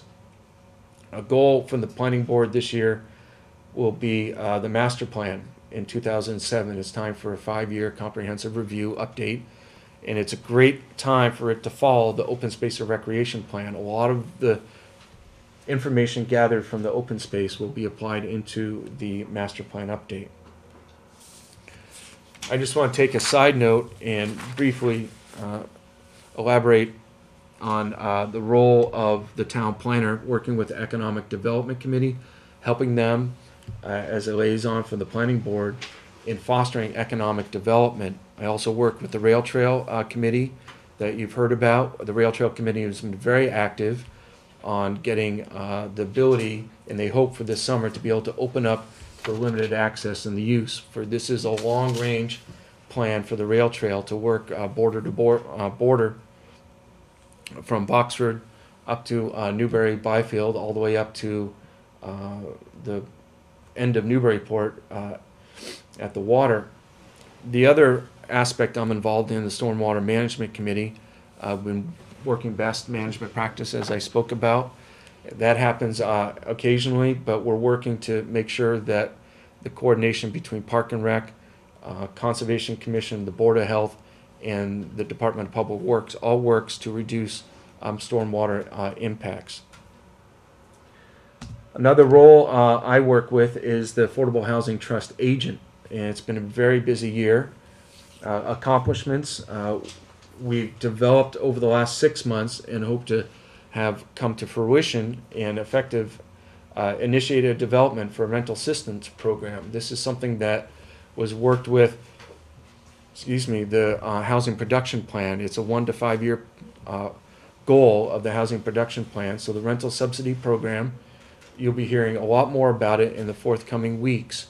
We'll be having an open house coming up on April 22nd at 7:30 over in the cafeteria at the Pearly School. Look for the cable television, look for mailings and flyers to come out so people can learn more about this. It's, in brief, to offer assistance for those paying rent that may have come on hard times, that fall into certain categories as defined by the Affordable Housing Trust. accomplishment of the Affordable Housing Trust as a whole was funding levels. There's been an effective level of the funds, so they can go out and now do things such as the rental subsidy program. They're beginning to have an effective fund level to go out and start implementing what occurred in the housing production plan. Worked with the planning board on maintaining 2 single-family dwelling units. Everybody knows of this 10%. There's a benchmark of 10% of all the of the dwelling units in Georgetown, statewide for every municipality, needs to be under the category of affordable. And if it drops below, then there's ability for developers to come in and do some different types of developments, not without the same restrictive regulatory oversight. Affordable housing maintained 2 single families. We're still above 10%. We're actually just over 11%. What this allowed is for new Department of Housing and Community Development, for new deed writers, to effectively protect these 2 dwelling units for a longer period of time. One other aspect of the affordable housing is the trust worked with the property owner of one of these dwelling units to refinance and make it more conducive for him and more affordable for him to stay in the affordable housing dwelling unit. The Affordable Housing Trust recommended to the selectmen and achieved a reestablishment of the Affordable Housing Task Force. And what this task force is now what we consider to be boots on the ground. The trust can maintain themselves more with policy and being trustees of the funds, and the Affordable Housing Task Force will be out there looking for development opportunities, meeting with these owners of the dwelling units, finding out they can be best served, and investigate potential properties. There's a goal of the trust and the task force in the upcoming year. I'll speak about it more later on, about rolling in and adding. What has occurred in the past with these subdivisions is there hasn't been an addition to the affordable housing, subsidized housing index. If another large project comes in, we hope that the balance will be maintained at 11, but they want to be preemptive, they want to go out, they want to investigate a property and add one more to that index. Education, trust members have met with other town boards and committees to communicate their mission, establish how the trust and the board may effectively work together. This is a goal in the housing production plan and may occur every year or biannually. Opportunities and challenges. Opportunity and a challenge will be to implement this rental subsidy program. This is a trial program. We'll see what the response is on April 22nd. We'll see how effective it can be, and it may continue after 1 year, it may not. Work in support of the economic development issues. They're going to be working with the mixed-use bylaws, inclusionary zoning bylaws, the independent senior housing. They're going to be very active with how these are vetted through the planning board to make sure that the interest of affordable housing is not only maintained, but becomes more relevant. The challenge, maintain vision of the housing production plan. They took out of this the fact that the HPP stated a significant issue is affordable housing is the lack of rental properties. They're addressing what the HPP has laid out, and they're hoping to, with this rental subsidy program, be able to carry that on, as I said, year to year. Funding, continue to seek, obtain available funds to operate the trust effectively. As development occurs, as they do redevelopment, they don't want this level of funding to become ineffective. They want to be able to maintain that level that the trust can work upon in terms of funds. They're going to work with the planning board, as I spoke about, get involved with proposed residential development. The goals, continued development of trust and task force. I spoke a little bit about this in the past. Educate residents about affordable housing issues and address the needs of the housing production plan. Work on the subsidized housing index. Increase the dwelling inventory with grant programs. Grant programs is how the trust is going to try to maintain an effective level of funding. alliance with not-for-profit developers for the inventory of creating these units. Developers can come in, the trust can work with them, create a housing unit that is maintained on the subsidized housing index. Affordable Housing Task Force will work to identify development opportunities and protect existing affordable housing properties. That develops a system to monitor these properties, work with the current owners to see where they are with their short, long-range goals of these properties, and when they become available, how to effectively roll them over so the next generation coming in can best utilize this affordable housing dwelling unit. Grants, it's going to be a large goal for the Affordable Housing Trust not to depend upon so much for the CPC funding and in lieu of payments that may come from subsidized, subdivision of land in these properties. They want to go out, they want to maintain greater diversity in how the funds come in, and the trust can utilize those. So that's it in brief. I thank you for sticking with me, and now it's the Selectmen's report. Thank you, Howard. Good job. We can all go now? Good job.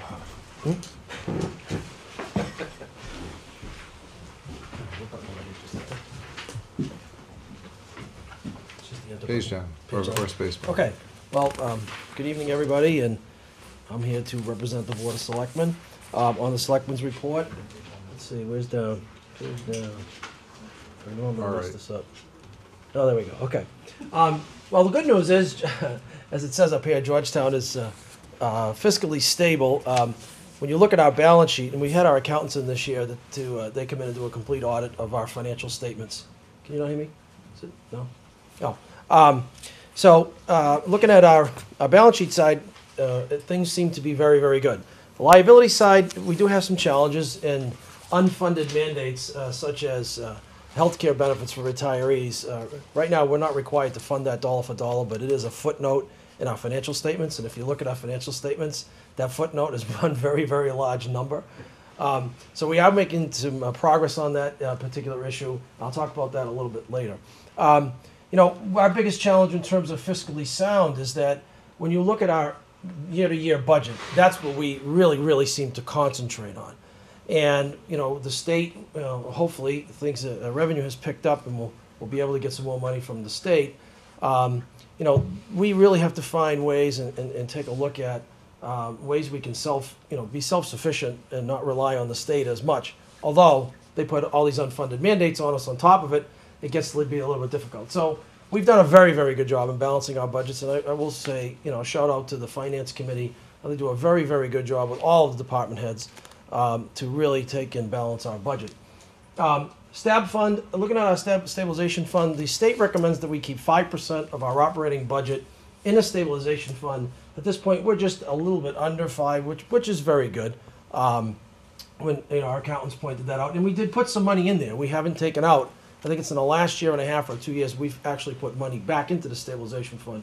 So we have a pretty weak economy, and we're still putting money into reserves. So that's a very, very good step, and that's something, as being on the Board of Selectmen, I'm very proud of.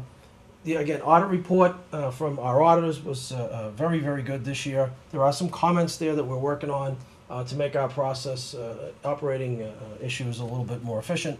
That has nothing to do with the state, which I'll talk about. We have the state in on that.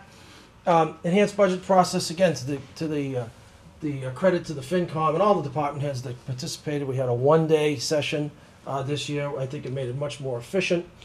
We are using a standard format for all departments, a zero-based issue rather than just, take the budget and add 2.5%, and that's what our budget is. It's all zero-based, looking at what the real need is, looking at the service level of services that we want to provide for the citizens of the town. I'm proud to say that we worked with Mike to renew his contract. Believe it or not, his contract came up this year. It's been a long time. It seems like we just hired Mike yesterday. Here we are on the second contract. So we put a lot of time and effort into that, and that's to thank my fellow members of the Board of Selectmen for really putting a commitment into doing the research and working with Mike to come up with something that was fair for Mike and something that was fair for the townspeople. Another big project that you see going around on in town was the ESCO project, and we did a lot of improvements. You notice the lighting is so much better in Town Hall now. We've done a lot of work with the heating systems. We did some work over at the schools. So, that particular project was a huge undertaking and voted by the people, the townspeople at the town meeting. One good thing that we did, and we partnered and got some subsidized piece of the interest from the state. And we saved, by making that one decision and partnering and getting some of that reduced interest rate, we saved about almost $500,000 over the life of that bond, which was huge. We just, we had a decision to go either way with a fixed or a variable. We ended up going the right way on that. And so Mike came back to us and said, you know what, we made the right decision. We saved about $500,000. And talk about bond costs right now. The borrowing is very cheap. I mean, look at your own circumstances at home. Your own mortgage, you can refinance right now, 30-year fixed at about 3.5%. Well, that helps the town too. When we're looking at these projects such as the school, we're going to be able to borrow at a pretty low interest rate. Our biggest borrowing coming up will be for the school project. New ambulance service has been effective and profitable. We've actually outgrown the account that we use for that because the revenue has been a lot higher. And I see, on a monthly basis, the chief sends out a financial statement that shows us how we're doing. We're doing fantastic on the ambulance service. I know there was a lot of apprehension and some anxiety there when we first started to talk about bringing that service online. But it's been very, very profitable, and it's providing a great service and great response times back to the residents of the town. New Pembroke School approved by the residents, and we thank everybody for doing that. I think that the project well deserved. I'm actually on that committee and spending the time and reporting back to the Board of Selectmen. We are actively involved in that project through my attendance. Okay. Some goals and challenges we have. Unfortunately, our police chief will be retiring after a distinguished career here, and we can't thank him enough. So we're in the process of that. The Board of Selectmen have posted that job internally at this point, and you'll see some more communication coming out. We plan to hopefully do interviews of candidates if we do get some response back on the 22nd of April. So mark your calendars, Board of Selectmen, that's going to be a late night. So again, we're in the middle of that process. We had a report from the DOR. We had the Department of Revenue come in and take a look at all of our operations. Centered mostly around finance and how we handle things from a financial perspective. They also looked at town government too, some government structure. So we have a report on that. We'll be making that public. I guess it's a public document already, right, Mike? Okay. So yeah, so we'll go ahead and start to discuss that and take under advisement the recommendations and go through it and see what we can do to implement some of those projects. Continue focus on bringing new business to Georgetown. This is, I've had a lot of people approach me in the last month or so. We see businesses moving out. We see vacancies. Although we've also seen opportunities. There's a public hearing, I think, this week or next week on another business coming into town. So I think that's important as ambassadors of the town, not just the Board of Selectmen, but every board, to try to sell the town and ask people to come in and relocate their business, or if they're thinking of starting a business, that Georgetown's a good place to start a business. Proactively funding the rainy day account is a challenge. I mean, again, we have so many capital improvement projects that there's just not enough funds. I mean, we have some aging buildings, although we've done a real good job. What comes to mind is we put a new roof on the a couple of years ago on the public safety building. We did some work on Peter's garage. We've done the ESCO contract. So we've done a lot. We still have a lot to do. Again, fire department, aging equipment. I know that right off the top of my head, just the payments on the ladder truck are $77,000 a year. Can you imagine if we had to replace another fire truck and we still haven't paid off the ladder truck? So there's things there, and then we have an active. I'd like to see more people come forward to help out on the CIP. I mean, there's a list of capital improvements that need to get done. Unfunded liabilities. We talked about this, and there's a difference between an unfunded liability and an accrual. We're working this year to book an accrual for vacation time and sick time that we owe people based on a contract when they retire. Generally, in the past, what we've done is just absorb that in our regular operating budget or made a movement from free cash. This year, you'll see that we've booked a line item in there for some accrual money. That's different than putting money in an account that will go against an actuary calculation for unfunded health care for retirees. So we're working on both of those accounting issues. One is more of a cash issue, the other one is more of a long-term issue. And that OPEB issue is the state is kicking that can down the road, and the requirement to actually have that physical money put aside. There's one or two communities, I want to say Newton has theirs fully funded. I may be wrong on that. Maybe Weston, Wellesley, I know it was one of the W's. Wellesley, they have theirs fully funded.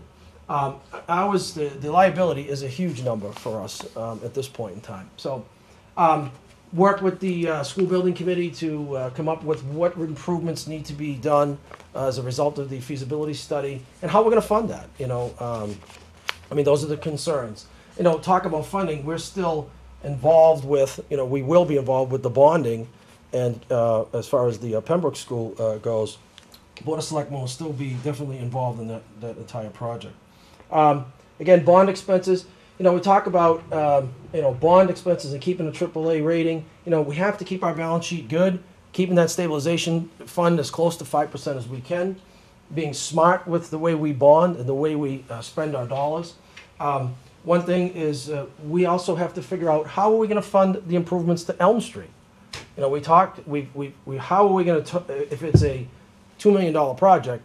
If it comes out to that number, I don't know what the number. We were kicking around a number. Somebody help in the audience helped me out there. Was it a couple $1 million? Yeah. Yeah. I mean, how are we going to fund that? Those are the things that we're looking at as a Board of Selectmen and have to really take a leadership role and work that out. The focus on consolidation of services. We talked about a joint maintenance department with the schools in the town. We still have to work through those issues. We have to look at all types of sharing, even if it's not just within department to department, but with other towns, surrounding towns and communities. I know that we do partner for animal control, those type of things. The health agent. We need to expand and look for opportunities so that we can, share in the expenses in some type of almost a little bit of a county type thing, or an actual sharing project. One other thing that's not on the slides is that we've in this new town meeting coming up on the warrant, we've asked the townspeople to increase $5,000 for the program for the work off of seniors. Where there was a waiting list there, so we want to go ahead. It gets a little difficult to fill all the requests, so we're asking for an additional $5,000 there. And one other thing is that again, not on here yet because it's a little bit further out, is once we get into the school project and are getting towards completion, we have to start talking about a facility for our seniors. And what are we going to do to consolidate that? There's some ideas there, with some idle capacity at Pearlie, and there's no secret that people have been talking about that. And so that's, if I'm still here and I'm still on this board and still elected, that's definitely gonna be something that I'm going to bring up. That we want to look for an opportunity to have our facility for our seniors. In the long run, we'll save money rather than having all kinds of different locations. We'll be able to provide a better service to our seniors. And overall, each selectman, not only do we have goals as a board, each selectman has individual goals too. And I will be checking up on everybody very shortly to see where we are. We'll have a focus session on that. So. Again, I think that the town overall is in great shape, but it's the anxiety and the unknown of how much funding are we going to get to fund from the outside, and how much can we ask of our citizens. That's a very fine balance, and we want to be able to provide services, but services cost money. Again, I can't stress enough how well each department of the town is very, very efficient with every single dollar that they spend. I can see it. I'm not here every day, but as chairman, I spend a little bit more time hanging around town hall, and all of my experiences that I can see as being on the Board of Selectmen and my time on FinCom is that we have great people and we have great leadership, and they really, really are efficient with every single dollar. So that's it from the Board of Selectmen side. I think I hit everything. You know what? There was a couple other things on the challenges that I did miss. Was under the CIP was one. You know, we were looking at a VoIP system, a voice over IP system for town hall that integrates with the schools. So you know, that's some money there. That was maybe a $200,000, $150,000. 80. Okay, well, let's boost it up a little higher, Mike. You know, so those are the types of projects that we're still looking to get accomplished. Again, it's a very long list and a very small bank account. So we have to pick our spots and you know, go for the most efficient things that we can fund and to help our operations. Overall, as the chairman of the Board of Selectmen, I really would like to thank Steve. A fantastic job putting this all together. I know it's a lot of work, a lot of effort, coordinating everybody and putting all the slides together and hosting this. So great job, Steve, and you got it next year too. Thank you, everybody. Sign him up now. Again, we're going to wrap up. Thanks to, first of all, everyone who presented tonight. I know it takes time and effort, but it really is impressive to see what you've all accomplished. And I think I'll put a thank you out to all the employees and volunteers who accomplished so much and help Georgetown remain to be a fantastic place to live. If you'd like to see this presentation, you can actually get a copy online probably as of tomorrow from the town website. And again, thank you all for listening, and we'll see you here again next year.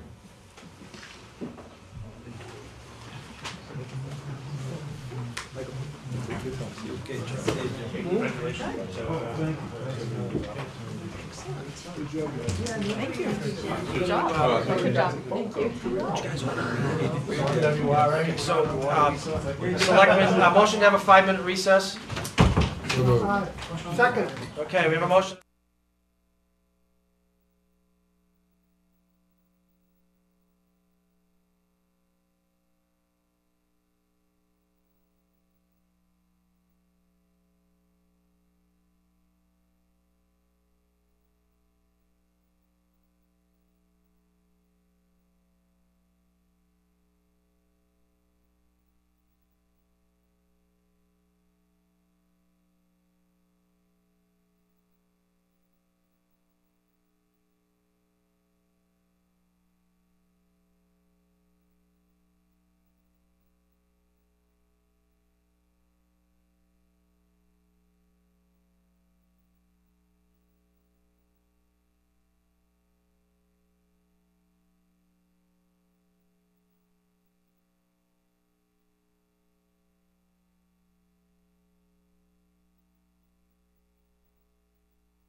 Association. I'm the project manager for this project, and the proposal is for the town to join with Essex County Greenbelt in acquiring the conservation restriction on Wheeler Brook Farm. The conservation restriction would cover 18 acres. It would be held jointly with Essex County Greenbelt, and Greenbelt would be responsible for enforcing the conservation restriction. That would mean we would be annually monitoring it and making sure the conservation restriction terms are upheld. Would you like me to just give the sort of two-sentence definition of a conservation restriction? That would be great. So a conservation restriction is a legal agreement between a landowner and a land trust or a government agency that permanently limits the use of the land in order to protect its agricultural and or conservation values. It is indeed a real property interest that the town is being asked to acquire. What you're effectively doing by buying a conservation restriction is buying and then permanently extinguishing certain development rights on that property. So those development rights will no longer exist. It allows the landowner to continue to own, live on, farm, sell, or pass the land on to their heirs. A conservation restriction is permanent. Because the landowner still owns the land, there are the town or Greenbelt have no management obligations on the land. What the conservation restriction, which is a little bit different from a lot of conservation restrictions, this conservation restriction actually has an affirmative covenant in it for the land to be farmed, so that land, the fields that are open right now cannot revert back to forest land. This landowner and any future landowners have to keep those fields at a minimum mode so that they can be farmed. If the landowner can't farm it, they have to try to find a farmer to lease it to, and if the landowners are unable to, Greenbelt can step in and try to find a farmer to lease the land to. So the intention is for the farm to stay an active farm forever. The $150,000 that is being requested of the town from CPA funds is approximately 2/3 of the fair market value of the conservation restriction. And Greenbelt is going to be fundraising for the remainder. We've already started writing grants, and so we'll be funding the remainder of the acquisition. So to clarify, that money goes to the current owner? It does, just like as if you were buying the land, but you're just buying the development rights.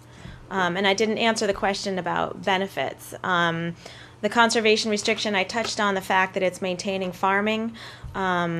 So I know that there was mention in the State of the Town report about the rural nature of Georgetown and keeping the rural nature of Georgetown.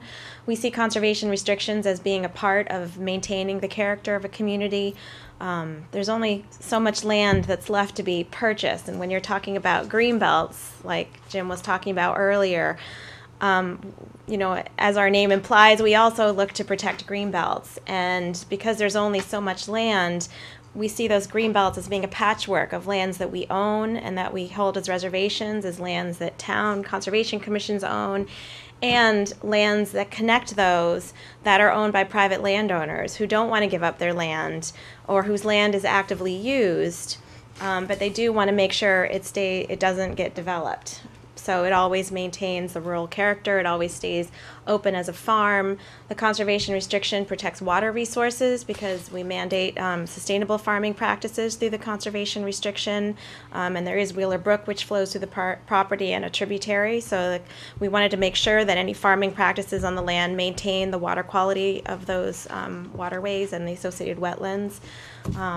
So we feel it's a really strong conservation restriction. It really is going to protect the conservation values of the land. It really is aimed towards maintaining farming and farm viability long into the future.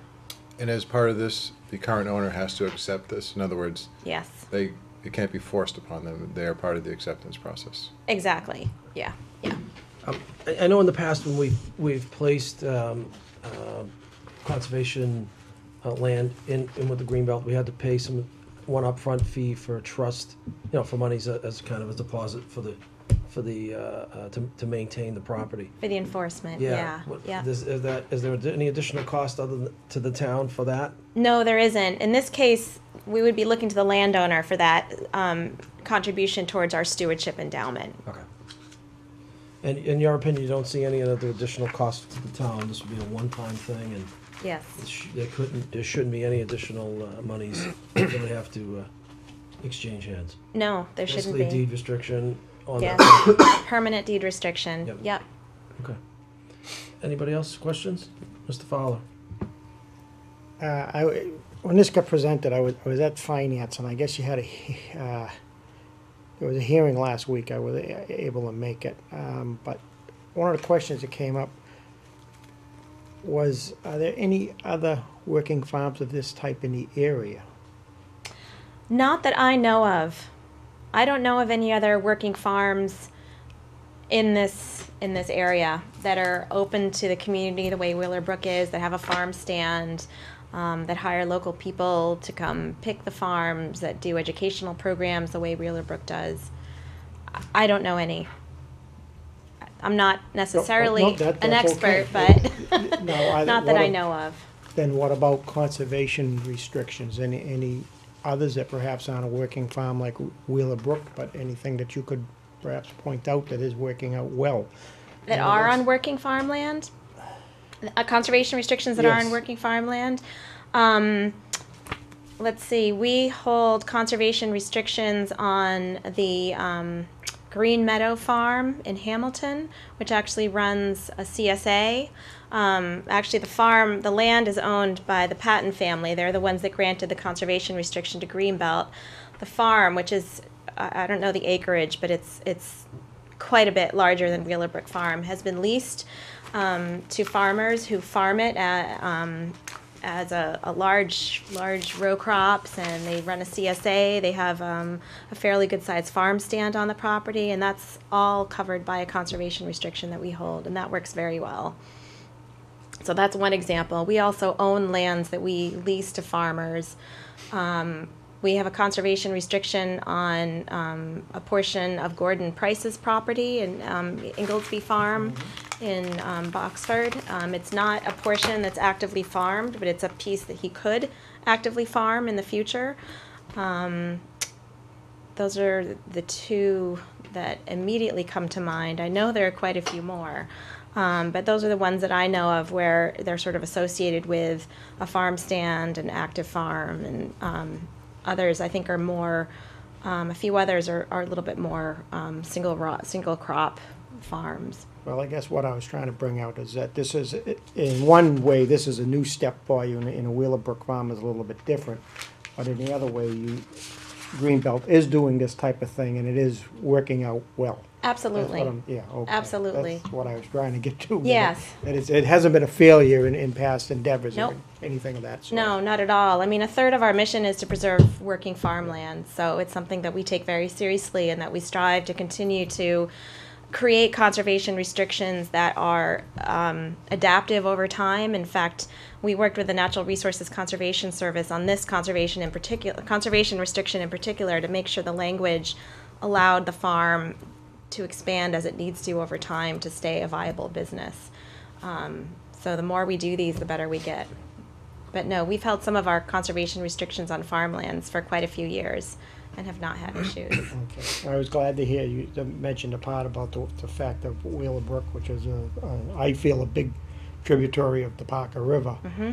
And I know, because I've lived in that section of town my whole life, Mm-hmm. that it's a lot of Wheeler Brook is spring fed. Yep. It never stops running. I know that when they say we're taking too much water, that Wheeler Brook is always running. Mm-hmm. So it is important to watch the quality of that water that's coming out of there also. Absolutely, absolutely. Mr. Chairman, I'm sorry. Could I just Go. throw in one quick question? So the town's piece is $150. Are you matching that dollar for dollar, or what? Can you disclose what your payment's going to be? We're coming up with $100,000. And how do you arrive at that value? That's one of my big questions is, in my business we do appraisals, Right. we do comps. Mm-hmm. How did you arrive at a $250,000 payment to keep that under that restriction? We actually commissioned an appraiser to do an appraisal of the fee in the property when we first got started with negotiating the price with the landowner. And based on that appraisal and sort of an estimate of what the conservation restriction would be worth based on that fee, we agreed to what we consider as a bargain sale with the landowner, where the landowner, we feel, is accepting less money than what the land could be worth if he stuck a for sale sign in it and actually sold it on the open market. So it's based on scientific, based on some comparative analysis. Yes, It absolutely. just wasn't a number that, okay. Yeah, no, the All right, fee good. was a full narrative Well, I'm appraisal. glad to hear that there's an appraisal. Okay, Steve. Just a question to the board, or Mike, you know, I see a split vote for the FinCom. Does anybody know the concerns that were brought up regarding why people would be against it? Well, I was at the meeting, and yeah, they were split down the middle, and this was the only thing that wasn't a 5 or 6-0 vote. So they were all on the same page with everything else. Some of the members felt that it was giving town tax dollars to an individual landowner and didn't feel that was the proper use of town tax dollars. Okay. Any other questions? Yeah, I have no question. I'll hold on the media until the end, okay? Please, Bruce. Any questions for Vanessa? As I understand it, the landowner could do this on his own without a reimbursement from the town or Greenbelt. They could put a restriction on it. Is that correct? Legally, yes. He could, well, no. I mean, he has to have a qualified organization to accept the conservation restriction. Okay. Otherwise, it's not permanent. Okay. So that would be the Conservation Commission or Essex County Greenbelt. So he is that, maybe I'm not quite understanding your question. So could he do it on his own, or? Well, I guess what I'm trying to figure out is it could be put under conservation restriction under their own volition, with, as example, maybe Essex Greenbelt coming on board in some form of an agreement with the landowner to be able to manage it and that type of thing. Is that correct? I guess because, well, personally, and we'll talk about it when we get into debate, I'm struggling similar to what the FinCom is, because the landowner's been reimbursed over the years from the tax code. And then I'm just wondering, is there another route that this landowner could go in lieu of the town having to put up $150,000 and Essex Greenbelt having to put $100,000 in? No. Why not? Not unless he wanted to, the landowner, and any landowner could do this, wanted to completely donate those rights. But then he's giving away the value of his land forever and not getting any compensation for it. And many landowners can afford to do that, and they can take federal income tax deductions if their income qualifies for that. The donation avenue works very well for, people who have an income who are able to take advantage of the income tax deductions. Mm-hmm. People who don't often need some compensation so that they can feel whole at the end of the day, so that they still have something to give to their kids, so that, that most people can't afford to give away 70% of their assets. Right. And that effectively, with a lot of farmers, is what their land represents. Right. All of their assets, the majority of their assets. And so the way we typically do these projects is we try to come up with a way to compensate the landowner to some extent, so that at the end of the day it works out for them. Although I probably shouldn't go on public record to say this, but I just will. No landowner makes money off of doing a conservation restriction the way they would if they stuck a for sale sign in their land and sold it on the open market. Right. Every farmer, every landowner that does a conservation restriction is doing it because they believe in seeing their land preserved forever, and they are giving something up forever. They're giving something that they're giving something up that they can't give to their kids. And that's what we're buying with the conservation restriction. And that 250, the 150 from town and 100 from you, is the gap between what the market value is to what the land restriction would be for a value of that. Is that somewhat accurate or on target? No, our conservation, the 250 represents the value that the landowner was willing to accept and that we felt was a reasonable number that we could come up with the town's support. So that's the negotiated value for acquiring the conservation restriction. Okay. We are, just like the town is, obligated to not pay more than that conservation restriction's market value would be. Okay. So it is that value is not only not above what the market value is, but we feel is well below what the market value of that conservation restriction would be. Does that answer your question? Yeah. Okay. Because if he, basic thought process, if he put a for sale sign on it, he's gonna get a lot more than 250 without the restriction. If he was just to sell and, 18 acres. yeah, he's got 18 acres there. Right. That's a major development, which would bring, I wouldn't wanna guess, but it would bring a lot more than 250,000. Oh, yeah. No question. Okay. And again, the town, for spending that money, gets a chunk of open space preserved forever without any management responsibilities to go along with that. Okay, any other questions for Vanessa? All right. Thank you. Thank you. Thank you very much. I Appreciate really it. appreciate you hearing me Don't wanna keep first. you here. Well, we deliver. Next selectman meeting, you're off Next there, right? meeting. There you go. Come on. Thank Okay. you so much. Bruce, if you had a question for Vanessa, I think you can handle that privately I just between. went to Oh, the okay. CPC meeting. Okay. $90,000, now it's $100,000 last week. Yeah. That's gone up 10,000 bucks in a week. No, that's, I Also, misspoke. it was supposed to be 100,000. Yes. Okay. Yeah. Thank you. Okay, so that being said, what we need to accomplish tonight is to go back through the warrant. Although we voted a lot of the articles to get on the warrant, now we need to vote whether we support them or not. So, do we want to hold that one and come back to it, or do we want to vote while it's fresh in our minds, because it's getting late and it's about 400 degrees and we have a buzzing sound that's driving me crazy. Can we shut that off somehow? Are we voting to put these on the warrant, or are we voting? We already did that on. This is on the warrant as that- is, so we've already did that. On this Okay, great. particular one, yeah. We just need to vote whether we're gonna support them or not, right, Mike? Correct. Can we shut that off somehow? I Pull the tried. plug, shut the breaker off, do something. It's, Is it from the Very AC distracting. maybe? Because we tried pumping the AC on and It's from the 'Cause- projector. sounds like sounds it's in the like back it's in the wall. I thought it wall was here. compressor, Oh, but really? not. I think it's a compressor on your AC over there. We had brought the temperature down, so maybe it's calling for it and not, it's not kicking It's in. been doing it Machine's for- on the other side of the office over there. Any way we can shut it off? I think it's the camera up there. Really? The camera motor maybe It failing? sounded like the camera motor to me. inside there. Yeah, it's not. Maybe we need a warrant article to investigate the Not bad. noise. You know, on this one, I'm personally struggling with it. I mean, I love Wheeler Brook, and you know, I've talked to a lot of people about this. You know, and I'm struggling with this one.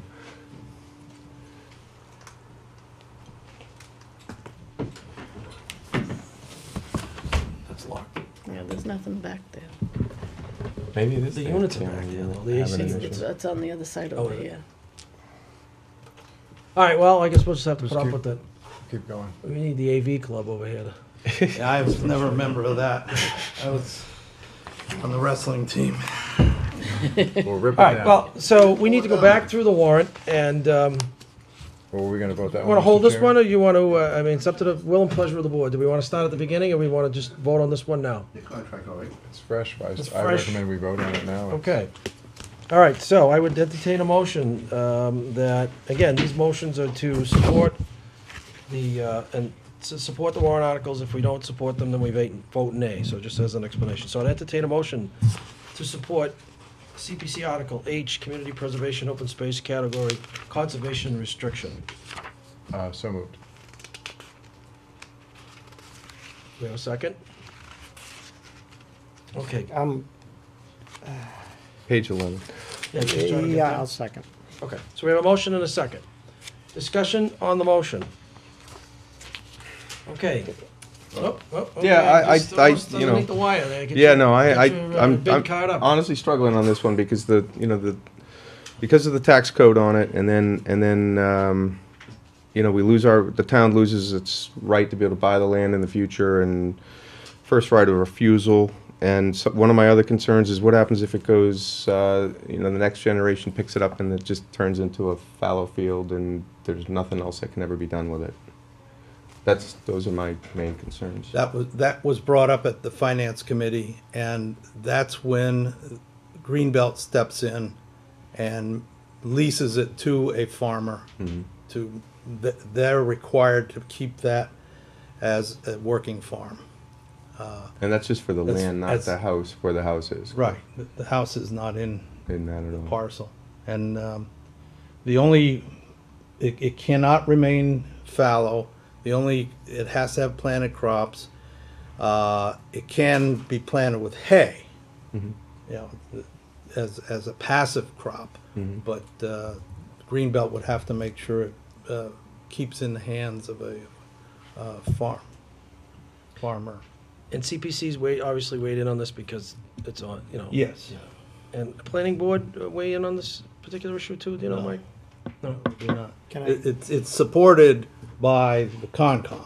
Right. It originated from them. Okay. They had a hearing on this last week. Did anybody attend it?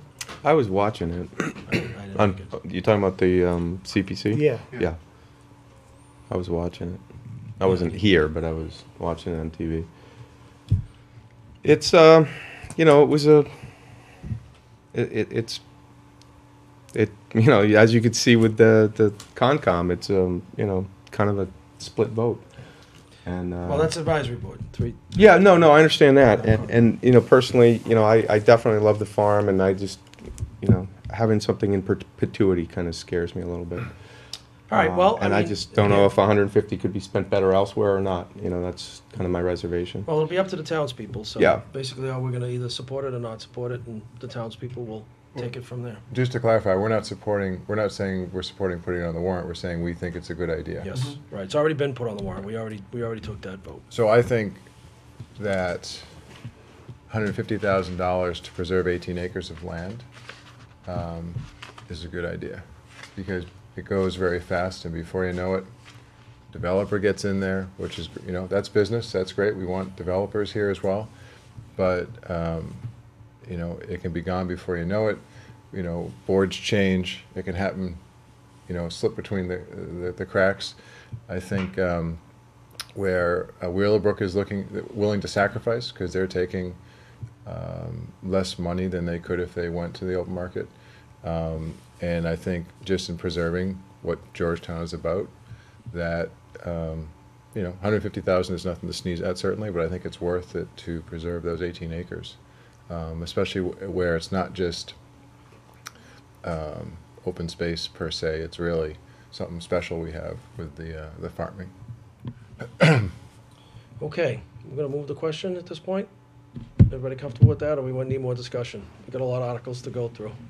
Gary, I don't know if you were gonna start to say something. No, I we'll go ahead and move it. All right, all those in favor? Aye. Aye. Opposed, motion carries. Okay, so that is a recommendation of 4-0 to support. Okay. All right, so let's go back to the beginning.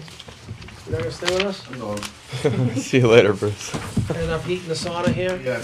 Okay. All right, so, we didn't go through each one, right, Mike? Yes. Starting with Article 1, obviously to hear the act on the reports of town officers and You don't need to committees. vote on that. No, right? Okay. I just asked, do we have to do them all, and you said yes. I'm But that's sorry. okay, Mike. Everyone but that Make me one. look like I don't know what I'm doing, Yeah, but that's all right. If I could, Mr. Chair, Yes, sir. this is not that, this has been, I guess, forwarded to me earlier, but this is the first time I've seen this, and some of these I think are longer, especially the solicitation and Right. canvassing bylaw. Right, we just got that back from legal counsel today. 5 o'clock. So maybe at least that one, could we skip that one for a later date, or do we not have a later date? We have to vote to put it on the warrant. We haven't voted yet to put it on the warrant. We No, you passed voted. Did we? It's been on as a placeholder, so it's on the We just warrant. haven't had the wording. Yeah, we just got it today. Did And we take a vote? don't have, well, And do we, we don't have a scheduled meeting before the warrant gets posted, but you can certainly take a vote before the town meeting and then announce what your position is at town meeting floor. It just won't be published in the warrant. I guess also what I'm saying, that also this is probably the first night that some of these funds have been filled in on many of the others. They've been placeholders and, The finance committee just voted on them last Wednesday. yeah, so I'm just wondering, Mr. Chair, if maybe before we decide how we feel about them, if maybe we had a bit more time to look them over, where there's been changes. You know, I was kind of surprised that we would be taking a second vote, but Mike reminded me, I guess we've done that in the past, but I thought, you know, I was under the impression when we voted them last time, we were voting them in and. No, because like Gary said, the dollar amounts $12. weren't Yeah. in a lot of them, and the wording was incomplete on some of them. Right. But you don't publish, in the final, do you publish it whether we've supported them or not? Or is it We just? generally do. Okay. In the FinCom book, The FinCom book, right, but yeah, not, that goes out to the public, and that they get at town meeting to look at. when's so that, oh, that has to be out when? At town meeting, the night of town meeting? Well, we usually, the goal is to have it done by the 22nd. Yeah, right. So that, you know, we So- have it so 2 Mr. weeks before, so that, you know, residents have time to Right. see what the votes are. I Okay. mean, if we, So, Mr. Chair, can we move down the list and the ones we're comfortable with vote and the ones we're not? sometimes we've left some that you haven't voted on, and We'd we just get vote, something give done, I guess, wouldn't we? recommendations. Well, let's knock off the ones that we can. But it's like, who's comfortable with what? It's gonna be the other thing, so. Right. Well, I think we can kind of hash them out, like. And we can vote, if we miss some, we can vote on them the night of the Right, just town won't be in the meeting. book, but we can Yeah, make you that can announcement. vote the night the night of Night the of town meeting and announce your support, you know, when the warrant article is called, Okay, or so, lack of support. so starting with ATM 1302, do I have that right, Mike? Yes. Okay, so who wants to take a shot? I move to recommend Article 2, General Operating Budget Reserve Fund. That's the one you're talking about. 1302, right? Right, yep. And that's- 1302. Right, and that's the general operating budget. Second. Okay, we have a motion and a second, and we I- all have that, I right? passed out We all have the the final most budget. recent, Right. As final as we can get, But right? it- Well, that's Again, fine. it is final. It's first look I've had at this, so I'm not, there's a couple line items I'd like to look at and see what's happening. I'm sorry, I didn't try to make the finance meetings, but I wasn't able to make the last two. The budget is balanced and it represents a 1.89% increase over last year's expenditures. Which is commendable. Right, which is great. It is. I'm willing to support Selectman Fowler if he's got concerns with any of these. So versus doing a 3-0 and an abstain or whatever, you know. Well, the point is, I'm a little upset that we're not gonna make it into the book. You know, because under normal circumstances, it's our job to get it done before then. And we haven't done that.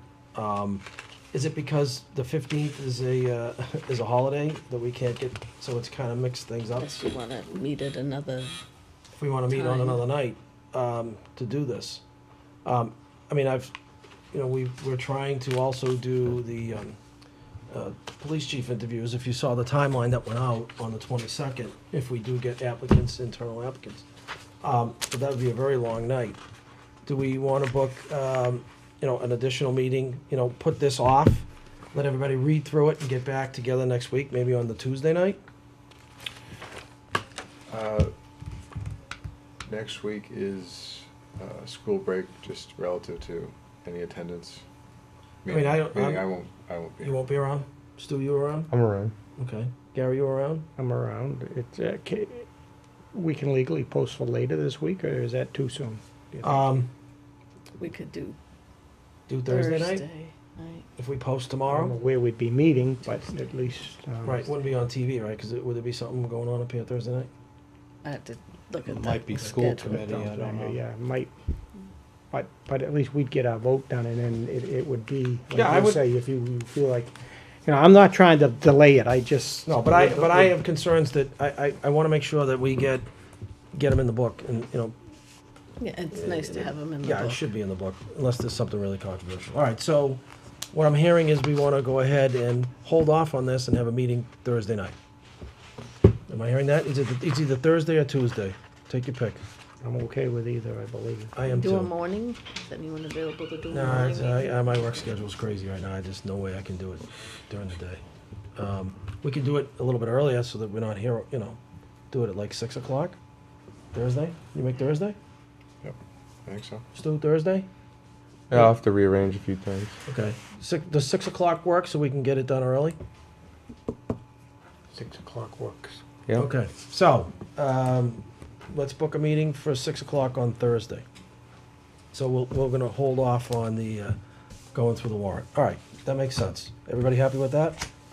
Thank you, Mr. Chair. You're welcome. I think it makes sense. All Yeah, right. I think it does. We Okay, can so, take some extra that time. being said, do we have any other business that we have to handle tonight, Mike? No. No? Okay. All right, so, motion to adjourn. So moved. Second. Okay, motion and a second. All those in favor? Aye. Okay, Thursday night. We did vote on one, let's remember. We got one done, right? All right. All right, so do your research and you know what? This is 6. We're still on.